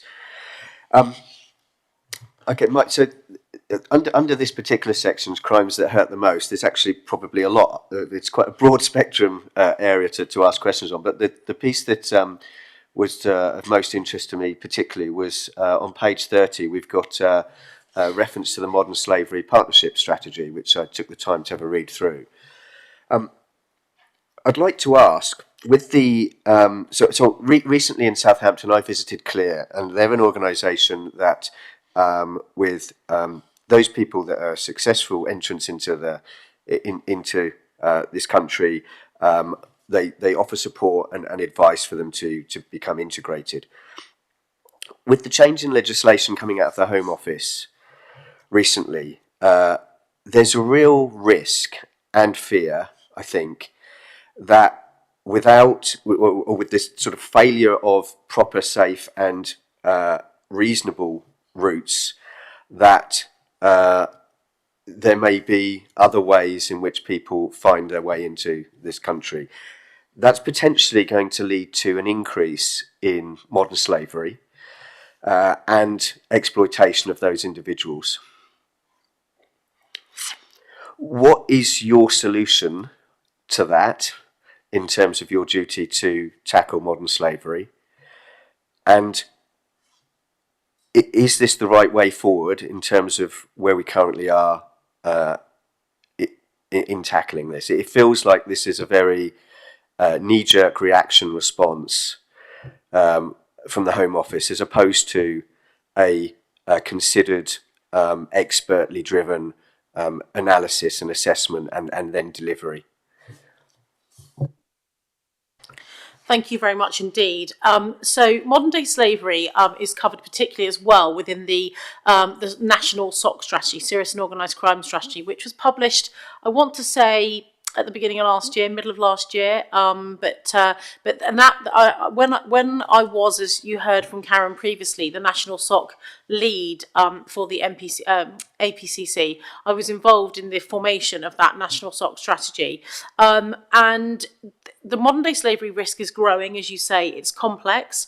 There are, for example, we have people who are enslaved in properties in this country, residential houses and residential streets, just like where we all live, particularly from Albania. And they've brought people over to enslave them, to lock them in houses, to effectively farm the cannabis plants for them. Of course, sex workers who are enslaved and brought here and moved around quite frequently, but brought here a lot from the Middle East, from Asia. Is a lot of women there get trafficked for that reason. And we are seeing other people who are coming here as part of drug networks, and then when they get here, they are enslaved. So it's from all over the world. There's not one sole way. Bringing people into the country is still happening on boats and through containers in HGVs. And other ways that they are also coming into the country and then they are disappearing. In terms of the role that I have and in tackling serious and organised crime and making sure that it is a priority for the force, well, really, because of the complexity of this and the origin of the crime starting very often abroad, although we do have modern day people who are enslaved living in, who are born in this country as well. But mostly people, the greatest risk comes from people that are brought into the country illegally. We work very closely with the National Crime Agency, and we have our regional organised crime unit that covers Hampshire, Sussex, Surrey, Thames Valley, and a small part of Kent, this side of Kent. That's the area that our ROCU covers. So the National Crime Agency will be working on intelligence that they receive from around the world, Interpol, FBI, whoever it may be. They'll keep the job themselves if it is of such size and significance they need to lead on it. They work incredibly closely with Border Force, and there are NCA agents based at the borders too for this exact purpose. And then the region will then lead a lot of the other stuff beyond that. We do also have our own SOCU team, our serious organised crime team within Hampshire, where they are also looking at if it's just one property, one small criminal gang that is running perhaps one isolated property. But there is a lot of join up that goes between the region, the international, regional, and then with local forces. It is a concern. There is a national strategy through the Home Office. We've got some great charities. We've also got the Madali charity who are in your patch in Southampton, who support women who have been enslaved, who've been trafficked to Britain, who escape, and they are supported by that charity, who I've given funding to in the past whilst they are waiting for their asylum claims to be determined once they have escaped from the criminal gang. I'm just going to pass to Kate very quickly because she worked in the region and she may well have some additional information she may want to give.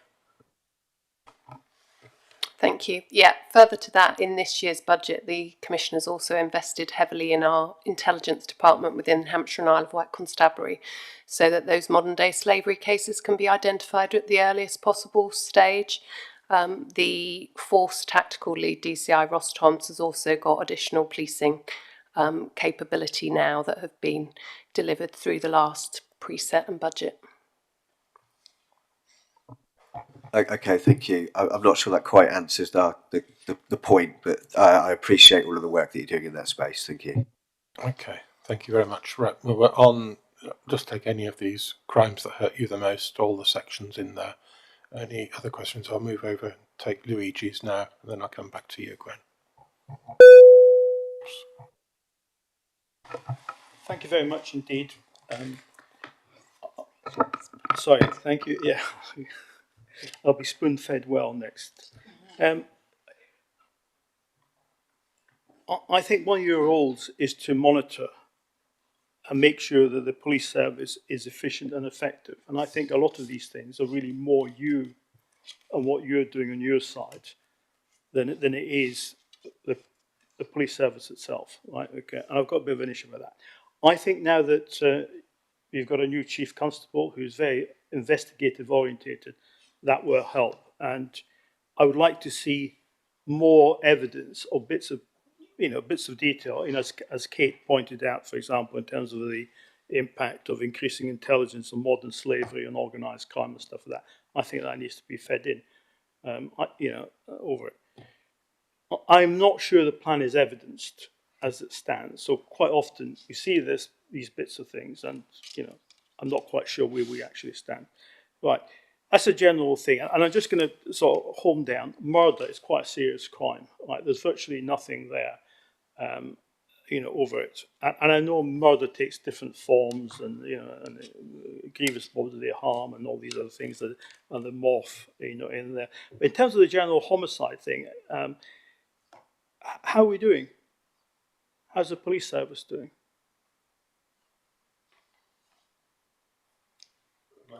I will shoot.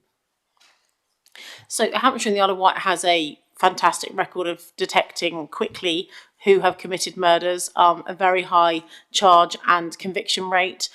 So from His Majesty's Inspector of Constabulary perspective, when they did the big peel inspection of the force last year, they raised no issues around the force's ability to detect, investigate timely and bring these kind of perpetrators to justice. So we've been rated well in that area. So a couple of supplementals then. So when I first became a member of this panel, one of the big issues, and there always been, is a shortage of detectives. And we talked earlier on that there's a shortage of more experienced officers, which basically leads to the fact that we have not got enough detectives, and overall there's a shortage worldwide. So I mean, one of the interesting things is how does that impact the investigation of crime or the more serious crimes, which actually take huge amounts of detectives. The other thing that hit me was I was looking at the latest GMP issue, or the judicial review on that potential suicide, which may have been murder or whatever it is. Now, best practice in my time, which was some years back, was effectively every suicide was investigated as a murder because they were worried about losing evidence. And that is a horrendous additional burden. And going back to this issue of domestic abuse, I mean, I noticed with interest people were claiming, on data, and it's probably underreporting, that we had 2 or 3 suicides per week due to domestic abuse. Now, are we, as a police force, in Hampshire, are we, are they able to, have they got the resources to investigate all the potential suicides or whatever they are to a certain extent that they can rule them out as murders? Which is a difficult one, I know. Thank you very much indeed. I'm going to cover the first part, and then I'm going to defer to Kate for the way that the police process a suicide, and what we call the G28s when you go to a scene with a dead body. So in terms of the shortage of detectives, yes, that is national, but it is getting better actually because of what's been going on with the uplift. We're now 2 or 3 years in from where we were, and the direct entry detective program, the DHET program, has been very successful in Hampshire, and we have not struggled to get people onto those programs and in fact wanting to do that.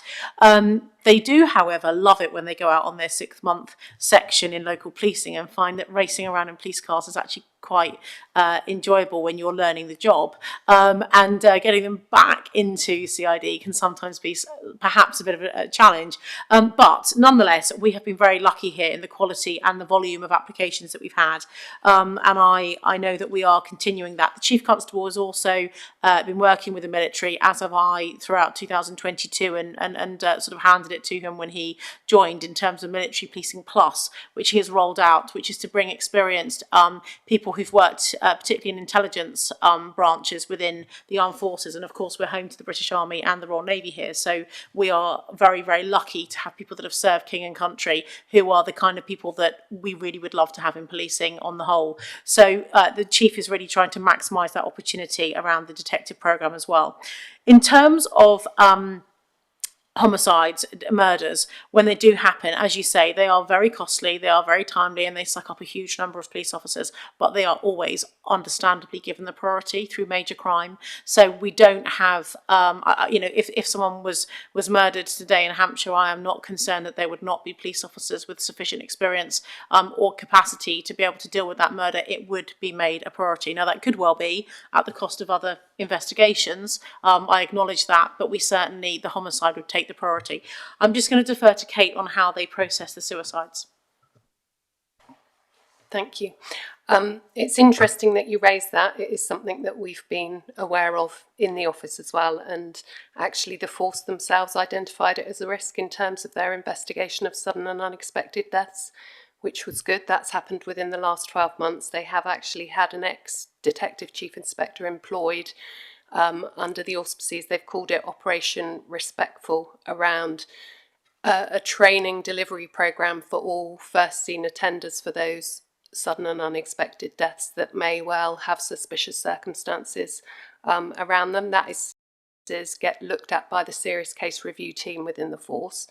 There are, of course, some cases where family members will come forward and say that there are suspicious circumstances that the officer that attended perhaps wouldn't have known about at the time.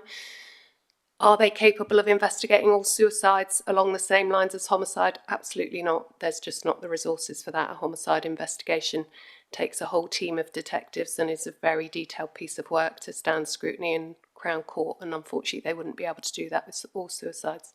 Hope that offers you some reassurance. Thank you very much indeed. And just my final point. I looked at the lived experience programme, right? Okay. Having attended a very useful briefing in Netley by your team, they pointed me to the direction of the Youth Endowment Fund Toolkit and also the College of Policing, and which basically summarised the sort of programmes and interventions which work. Right? Okay. One of them which does not work, okay, according to both organisations, was the prison awareness programmes, right? Okay, which are more beloved of extreme right wing, things in there. Can I just have your reassurance that the lived experience programme is not going to repeat the problems thrown up by the prison awareness programmes?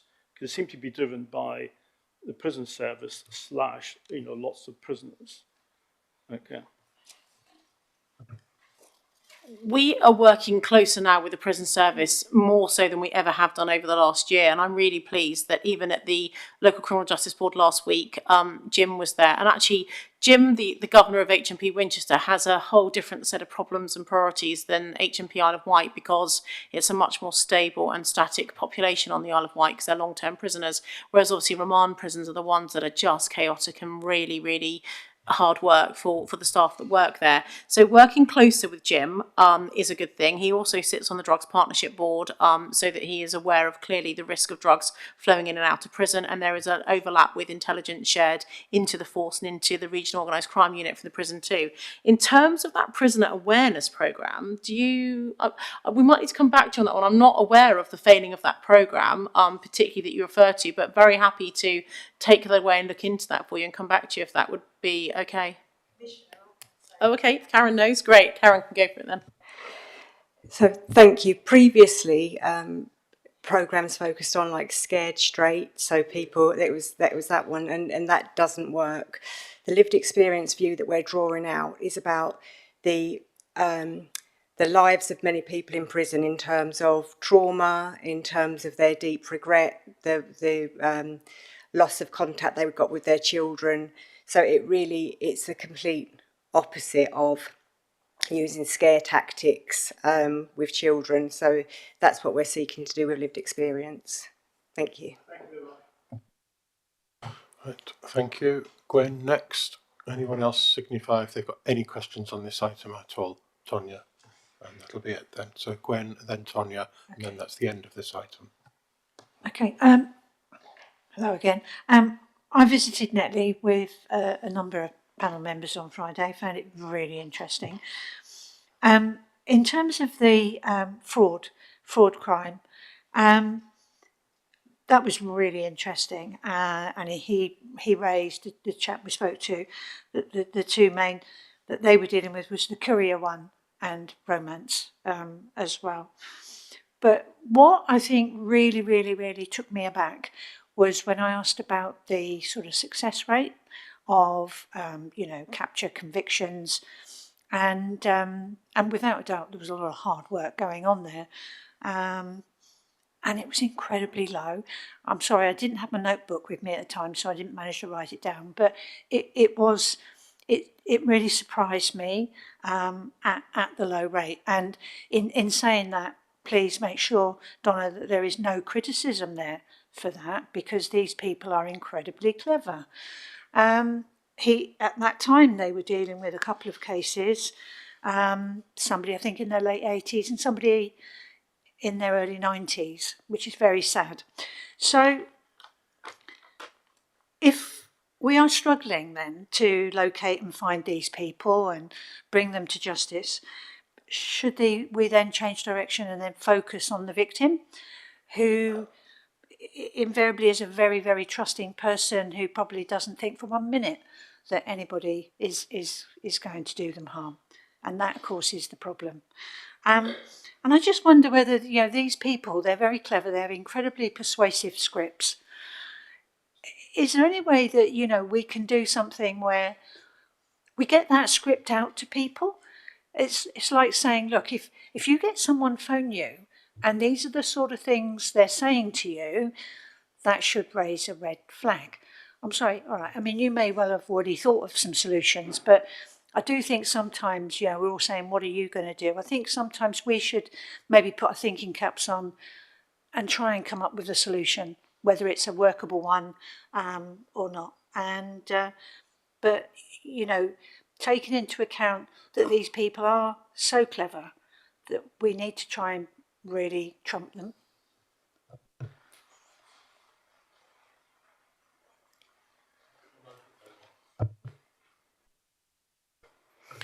I don't disagree with you there at all. And unfortunately, as you say, the charge and outcome rate is very low for all police forces because of the sheer volume of the number of offences that are being committed. I said previously in the meeting that, it is the largest volume of crime being committed in this county and anywhere in the country, but it's not the largest volume crime being reported. That is domestic abuse, domestic violence.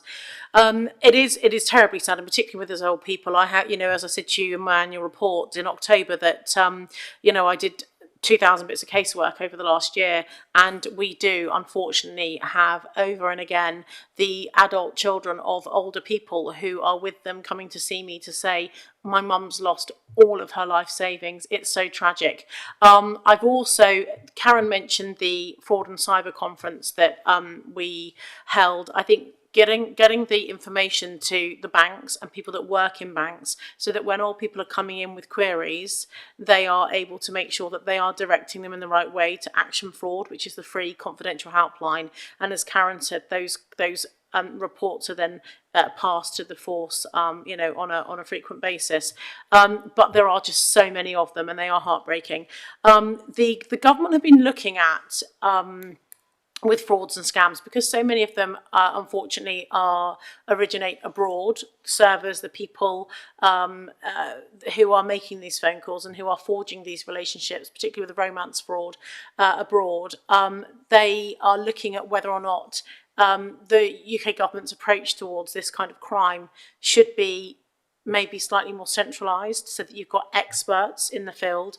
Because with all the want and the will in the world, the Chief Constable and I don't have enough money to give him to employ the experts that we would need to be infiltrating some of these international computer systems that are going all around the world, and bank accounts where money, £1,000, if you send it to someone now, within less than 30 seconds or a minute, it's gone to 12 bank accounts in different continents around the world. So that is the problem that we're up against. It's very sophisticated. It's hard to detect and therefore bring someone to justice.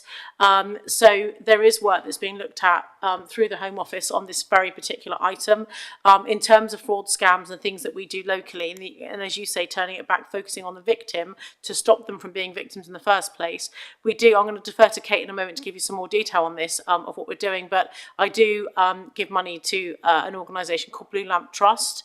They are a charity. They will come out to any of your areas. They'll come to parish council meetings, they'll come to neighbourhood watch meetings, and I do pay them to go and put locks on doors, to run training sessions, particularly for older people, more vulnerable people, around the being aware if someone phones you up and says they're from your bank, they will never ask you to give them that your sort code, your account number, your password. They will never ask you to do that. Do not ever give that out over the telephone. And if you're really in two minds, hang up and phone your bank from the number on your bank card, for example. So just giving older people those basics is absolutely key. But Blue Lamp Trust are available for anyone to contact them as counsellors if you wanted to bring them in. But I'll pass over to Kate. And just further, you spoke around the script element, and we work jointly with the force around the Little Big Book of Scams, which does cover many of the common frauds that take place, but it is very much around, it's only the tip of the iceberg. It is such a shame that the solved rate is so low in this case, but actually we are really working hard around those prevent messages to make sure that there aren't victims in the first place, and also to take away the stigma attached with many of these victims, because there is a huge embarrassment when people fall victim of a scam. And so there's a lot of work going on to ensure that actually, you know, any one of us at any time could fall victim of one of these frauds or scams, although a lot of victims who are specifically targeted are because they're elderly or vulnerable. So we do work specifically with particular groups to try and prevent the crimes from happening in the first place. If it is very quick, yes, Joan. No, it will be quick, because everybody's been here a long time. In terms of the victims, is it a generational? Is there a particular generation of people? So, or is that the obvious that, like in terms, like say the courier one, it's those people that are, you know, in their late 80s, 90s. So, you know, do you think it's something that maybe the next generation coming won't be quite so susceptible to? Or is that too wide a question? I think the people who purport these scams just evolve, and they will fit whoever the generation is and whatever the use on, whether it be via kind of social media as opposed to doorstep knocking, it will change and evolve. Thank you. Last one, Tonya. Thank you, Chair.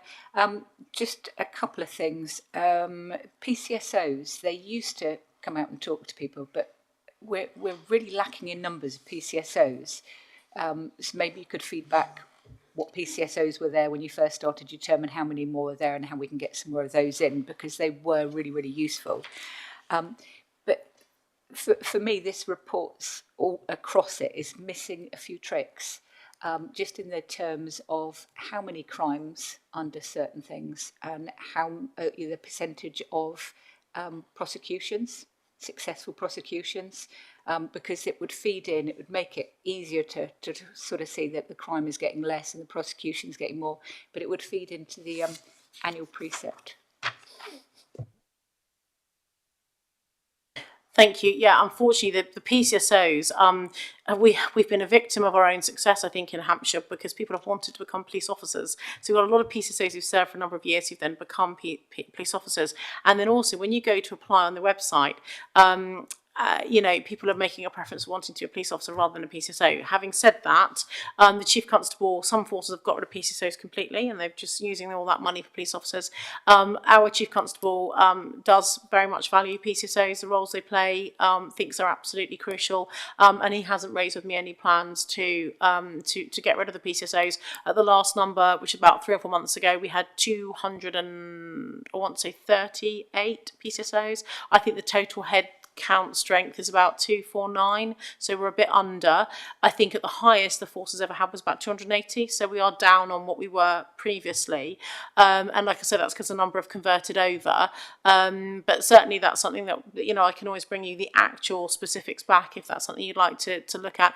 And yeah, you know, with the police and crime plan, I mean, obviously there's the performance of the force, which is my job to monitor that and hold them to account, and then the police and crime plan is what I am doing to make change, to improve, to spend money, and those things. So the police and crime plan is very much around what I'm doing, not specifically what the force is doing, albeit it's almost impossible to have one without the other, really, which I acknowledge your point. So the police and crime plan is very specifically written on the things that I can have a direct impact over and control over. Otherwise, if I was making pledges in here around things that I can't directly influence because they are about operational policing directly, I couldn't sit here and justify why I wasn't able to deliver on that if it wasn't delivered.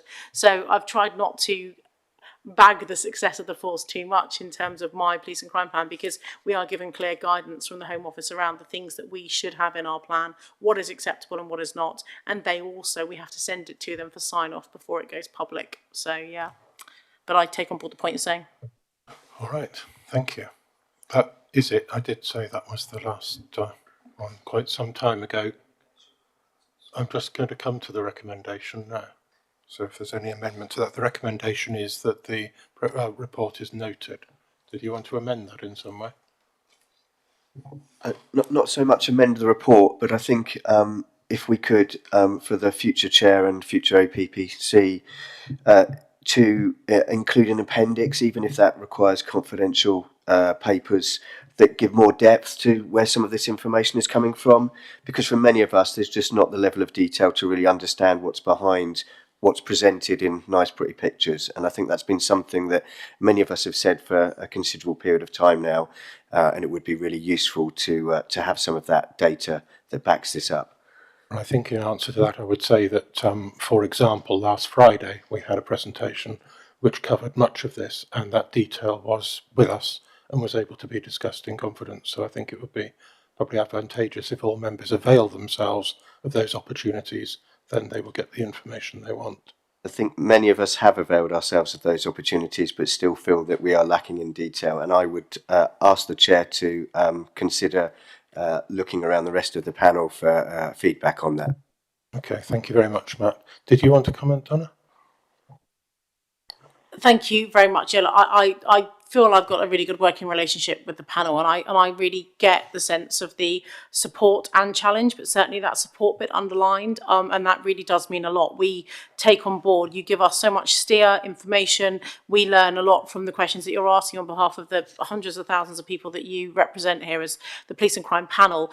I think it's safe to say that over the last 3 years we've gone on a journey around how, this document, I can say that I think I had 126 pledges in my police and crime plan. Most people have got 30 or 40, so I pledged to do an awful lot, which at some points I have regretted perhaps over the last 3 years, because it's created an enormous amount of work for the team. Because it's very difficult in a 2-hour meeting here, or however long you want us for on a quarterly basis, that's obviously why we've suggested those meetings outside, as you've just said, and Councillor Reynard, I know you've been to pretty much all of them anyway. So to give you either, go and learn about the control room, how it works, so that you're upskilling your knowledge around the force and what goes on as a service that you are paying for and you are representative of making sure works properly. There is an awful lot of detail in here. I think where the panel may be wanting to go here is on the direct performance of the force. That is my job outside of here. The panel's job is to make sure that I'm doing it, and it is a nuance, but it is a key one.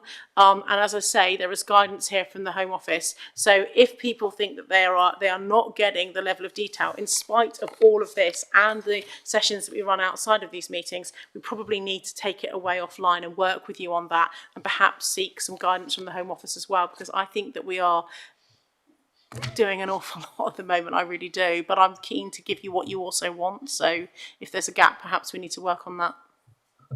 I think it is something that we need to take separately, because we are in danger of straying into operational matters and requiring operational data.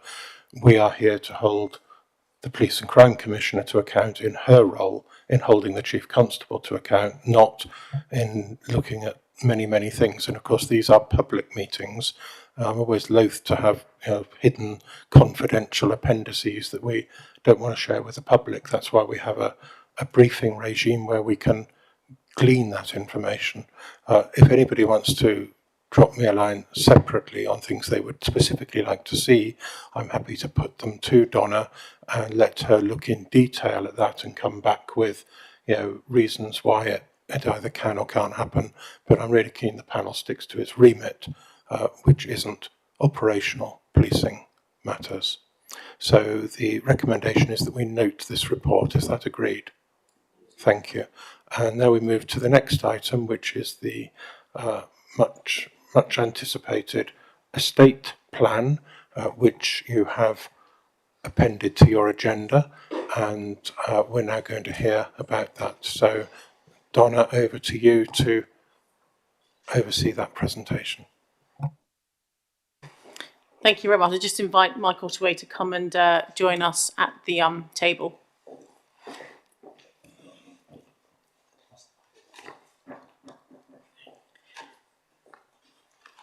So Mike can introduce himself and then take us through the slides. Thank you. Good afternoon, panel members.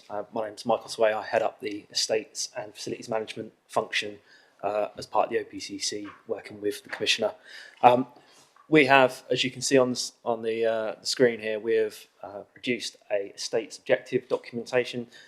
This is setting out our intent for the next 5 years in terms of the police estate. And I'll just take you through this. I won't read it verbatim, but I'll take you through the key points. I won't read you through the forewords. I'll let you read that in your own time.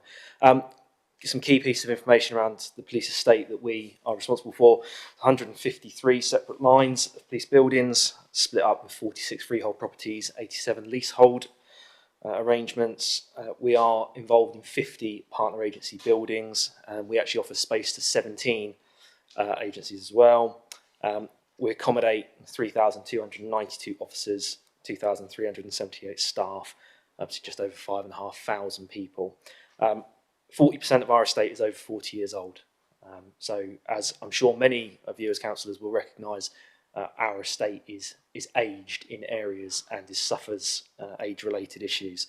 Some of the things in the current Commissioner's tenure since May 21 that have been achieved, as many of you know, opening of new police stations and a drive for front counters to meet operational demands. We've also opened a new forensics hub in Eastleigh, which is to bring the forensics capability of the constabulary up to the latest set of standards. We've opened a new call centre in our Portsmouth Investigation Centre as a direct assistance to the constabulary in its efforts to improve contact management performance. And we've also refurbished the main force control room, which hadn't been touched for over 20 years. The ICT had been upgraded, but unfortunately not much else had. So we had a lengthy closure last year where we relocated services and refurbished that environment. We've supported the new area model, which, as I'm sure the Commissioner has explained in previous meetings, the Chief Constable's new way of wanting to police the counties. We have been required to provide significant changes into the estate to accommodate those requirements. We have worked through the disposal of assets that are not required rather than holding on to them. We are working on a new police station in Petersfield, which will, I hope, come online this year. We're also obviously about to enter into establishment with the fire service in their new building in Cosham, and we've got an outline plan for much wider improvements across the estate. The other bit that I think is probably key to mention is that we are working to bring in-house the facilities management function. This has been massively enabled by the Commissioner, and I think is a huge step forward in terms of providing better working environments for operational policing, and it will go a long way to us being able to make sure that policing is able to do the very best that it can do by giving it the very best environment to work from with the funds that we have and the spaces that we have available to us. We have some main visions for us. It's around right space, right place, back to that providing the best possible and the right spaces for operational policing. We want to provide flexible modern buildings which I think, again, as councillors, many of you will see the transformation of buildings over the last 10, 20, 30 years. Things have changed. We want to make sure that we're actually being able to provide spaces for policing that can be flexible, stands up to support, when we have murders and large investigations, that we have spaces that can accommodate those swelling and contraction of force assets. And back to our professional estate and facilities management function, it's not standard for OPCCs and police and crime commissioners to have ownership over the estate, but we're very keen in Hampshire that we want to be the very best in the country, and I'm very keen that we're able to do that as a self-delivery service. We are working to decarbonise our estate, but I have to say it's where it's possible and where it's practicable. Again, 40-year-old estate in many places, it's all made of concrete. Concrete's obviously very carbon intensive. It takes a lot of work to decarbonise those kinds of properties, but where we have the opportunity, we're doing that. We're improving our maintenance strategies. Again, where we produce and provide decent work environments, we have to look after them. Otherwise, that money that the Commissioner has allowed us to invest and supported us investing is eroded very, very quickly. Policing, as I'm sure you can all understand, are very heavy users of the properties and the buildings that they work in. It's the same with the vehicles. They are on the go 24/7. It's not like a standard office building. They need to be maintained. We need to build them so that they can put up with it, and then we need to maintain them properly. Doing our best to make them economic to run as we can. Energy efficiency opportunities, trying to come away from gas where it's practicable, trying to use industry, best-in-class industry advice around what options are available to us. We're trying to own the estate. It's been a massive drive from the Commissioner. I'm sure you've heard it before. We have a huge drive to have a freehold position on the properties that we are in. It takes up quite a lot of time managing our lease arrangements, making sure that we have security of tenure, especially on our main principal buildings. Really important key point for us. We collaborate with our public partners where it makes sense. As the panel will be aware, we do a lot of work with Hampshire and Isle of Wight Fire and Rescue Service. We co-locate in their headquarters and we co-locate in various fire stations where it makes sense for us to do so. And all of this really is around providing a consistent standard of workspace. And that really is to support the constabulary from some basic matters around just recruitment and retention. The Commissioner has obviously gone through huge efforts with the constabulary to drive up officer numbers. There's a massive part that me and my team play and the service providers that we use around those people coming into policing and then actually wanting to stay in policing. If you have to go somewhere where it's not nice to work, it's not comfortable, it's not clean, it doesn't make you want to come back. Policing and all of its environments is hard enough as it is. So I see that it's incumbent upon myself on behalf of the Commissioner to go out and make sure that we're doing the best we can so that people come to work, that they're happy to be in the buildings that they're in. I think that's a real massive step forward from where we have been over the last 10 years. Final few points from me around some key deliverables. Increase in operational front counters. Again, the panel will be more than aware of the plans that the Commissioner has communicated around how we are reopening closed previously mothballed front counters and spaces, and looking to open new innovative spaces that the public can access policing. Working through plans to upgrade the Netley training facilities, where a lot of you have been recently. Some of that environment there, again, falls into the plus 40-year-old category. It serves a purpose, it does well for what it does, but it is old and it can do with that investment. And the Commission has been really clear that we should be working to meet the constabulary's training requirements in terms of the estate and the functionality that it has. We are working on an estate improvement plan, which does look to address the wider age and condition issues that we have. Obviously, 153 properties and pieces of real estate. It's a big job, and it would be remiss of me to suggest that there aren't issues that have been created through austerity and the previous estate change programme, which looked to reduce the estate to match reducing numbers of staff. We're now having to undo some of those things. Acquisition of additional space where it is required, full in-house facilities management service, returning to use currently mothballed but retained strategic estate assets where it works, and that's again in support of that uplift and that growth that the Commissioner and Chief Constable are driving. And finally, working with the Constabulary's Fleet Department to have a robust plan around what the future of the Constabulary vehicle solution is going to be. Obviously, huge amount of potential technology and development that might come along yet. We have absolutely no idea where the future will go in terms of vehicles, which is all electric at the moment. There's various other things being on. We will not be able to provide policing if it's reliant on parking at BP service stations to charge up. We've got to make sure that our estate has the infrastructure to be able to do it. We're working as closely as we can with the National Grid. Any of you have had any involvement with that know that the National Grid are obviously very busy with what they're doing, and working with the district network operators around tapping into opportunities where we can to extract additional capability and capacity on the electrical network to be able to support electric vehicle charging. I'm sure you've seen the slide on the left where every district will have a police station that's open to the public. Part of the plan we're working through at the moment with the likes of Portsmouth Central's front counter and Parkgate front counter being reopened next week. We have some matters around governance.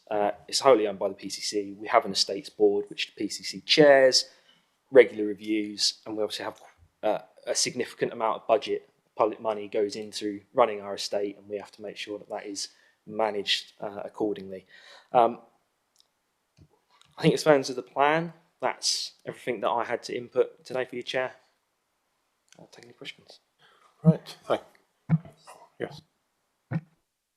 Add a few comments if that's okay, to follow on from what Mike said. Thank you so much, Mike, for the presentation. So there are a number of other things, as Mike has just said, that I do chair the Estates Board. It's something that I set up about 18 months ago. We're working through a whole review of Netley, of that very large site that many of you have been to.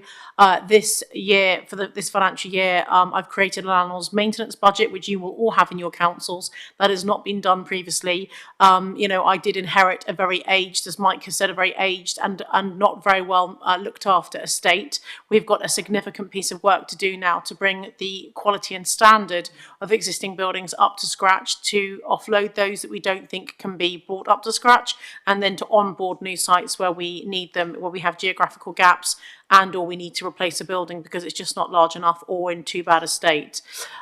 So the landlord's maintenance budget is something that Mike, myself and Richard Croucher work through, and the force feed in their requirements of what they would like to see improved over the next 12 months. Mike overlays that with the operational need, i.e.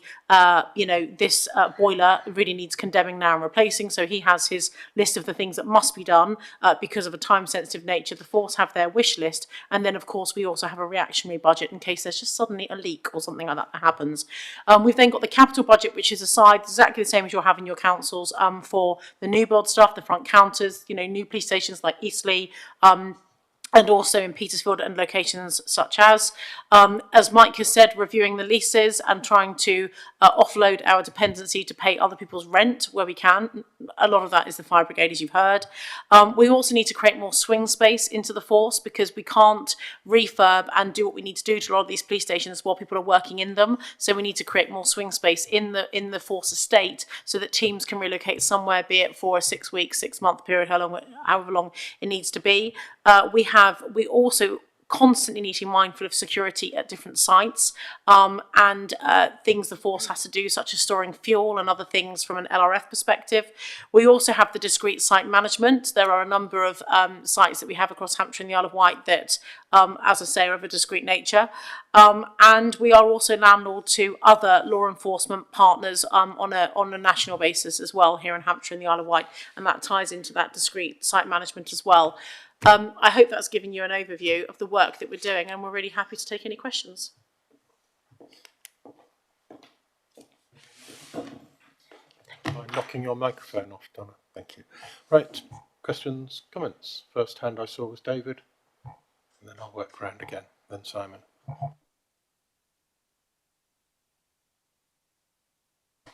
Got it, finally, yeah. Okay, thank you very much indeed, Mr. Ottaway, for that. There's a comment from Councillor Renard recently about the level of detail. This is an area, because it is obviously within your remit, Donna, where we could have more detail. We could have a property portfolio. We could have a better idea of the investment things.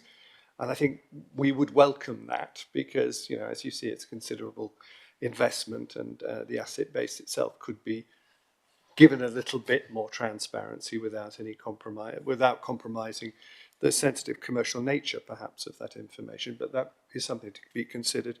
The other thing I would like to say is with regards to opening up more police counters. Unfortunately, you're a victim of your own success, because as soon as you open one, everybody else says, well, we want one as well.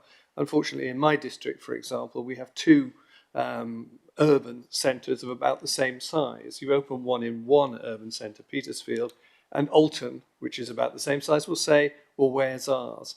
So one of the suggestions I have that Mr. Otway might consider in the future is to re-examine the idea of shared spaces within the estate so that other agencies, for example, health, local authorities and so forth, can provision perhaps not on a permanent basis, but on a temporary basis or a time-to-time basis, a police presence to reassure some of the more remote, rural, outlying parts of the county, of which, again, my patch has many, that there is a police presence at least some of the time. Thank you very much indeed. Alton is a really good example, actually. We discussed this at the Estates Board last week. So we have a police station in Alton and we share it with the Children's Services Department of Hampshire County Council. They have recently made us aware that that may not be their location for that team in the future. So we are looking at the possibility of acquiring the freehold from Hampshire County Council so that we can then completely refurb the building, make it very overtly a police station, which I'm not sure it completely is at the moment. And I think that causes some of the consternation for local people that feel like they don't have a sufficient police presence in your area. I mean, Damien Hines has raised this with me on occasion, in fact, 2 weeks ago when I was with him as well, around Alton. So Mike and I are aware, we've discussed, Mike brought this opportunity to me last week. We've had a conversation about it and it's certainly something that we are pursuing. It's got a really good sized car park as well for the district team that need to be based there.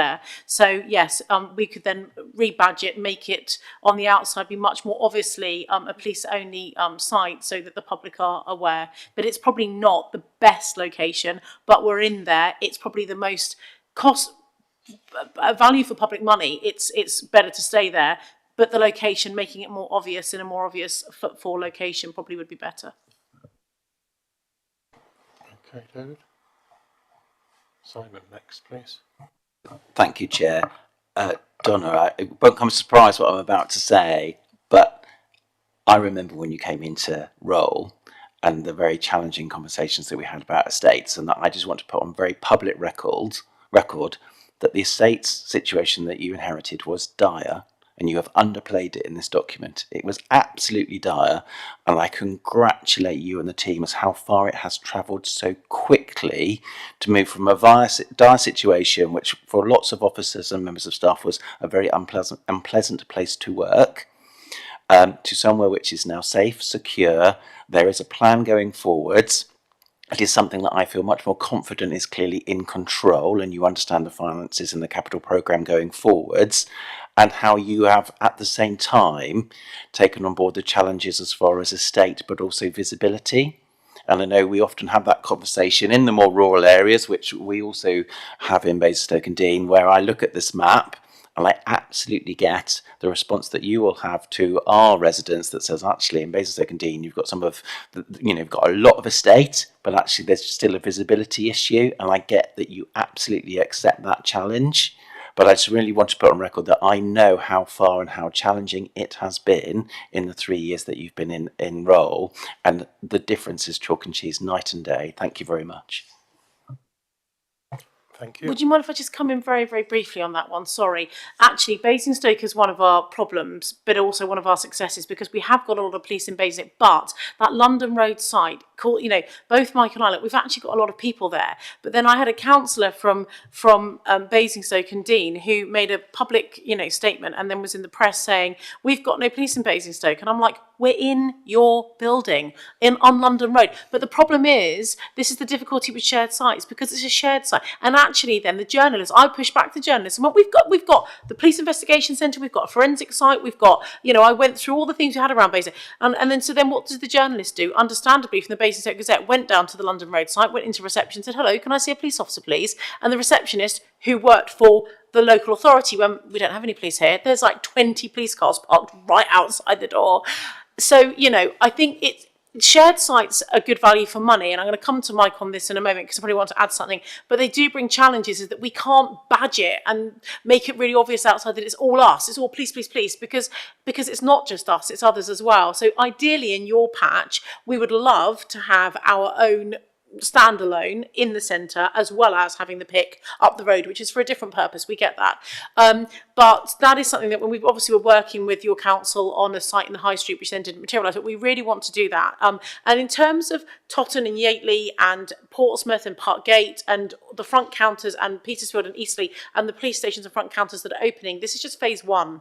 So for those of you that have gaps in your areas, we are going to be working on phase 2 and then probably also a phase 3. The commitment from me, as you remember, is that every district in the county will have a HQ police station, you know, like its go-to police station that will have a front counter. Now, Yateley is being stood up because it's we own it and we can do that relatively quickly. It's not the ideal location in that borough because, of course, it's right on the very edge of it. But for the moment, it gives at least a front counter until in phase 2 or phase 3 we can then find something else. But I'll pass over to Mike to add some comments, if that's okay. Thank you, Donna. Yeah, joint spaces are a challenge. You could say that in some instances the constabulary is not necessarily the best bedfellow. You know, we're loud, we're noisy, we have a lot of stuff, and that does present significant challenges at times. You know, we also come with lots of vehicles and other things. So co-location is difficult here. And actually, as Donna expressed there, if we've in a shared site and we haven't got a front counter or access to the whole the perception of police visibility and access is something that is difficult for us to marry up. We're obviously, as part of our drive to try and change the constitution of our estate. There we go.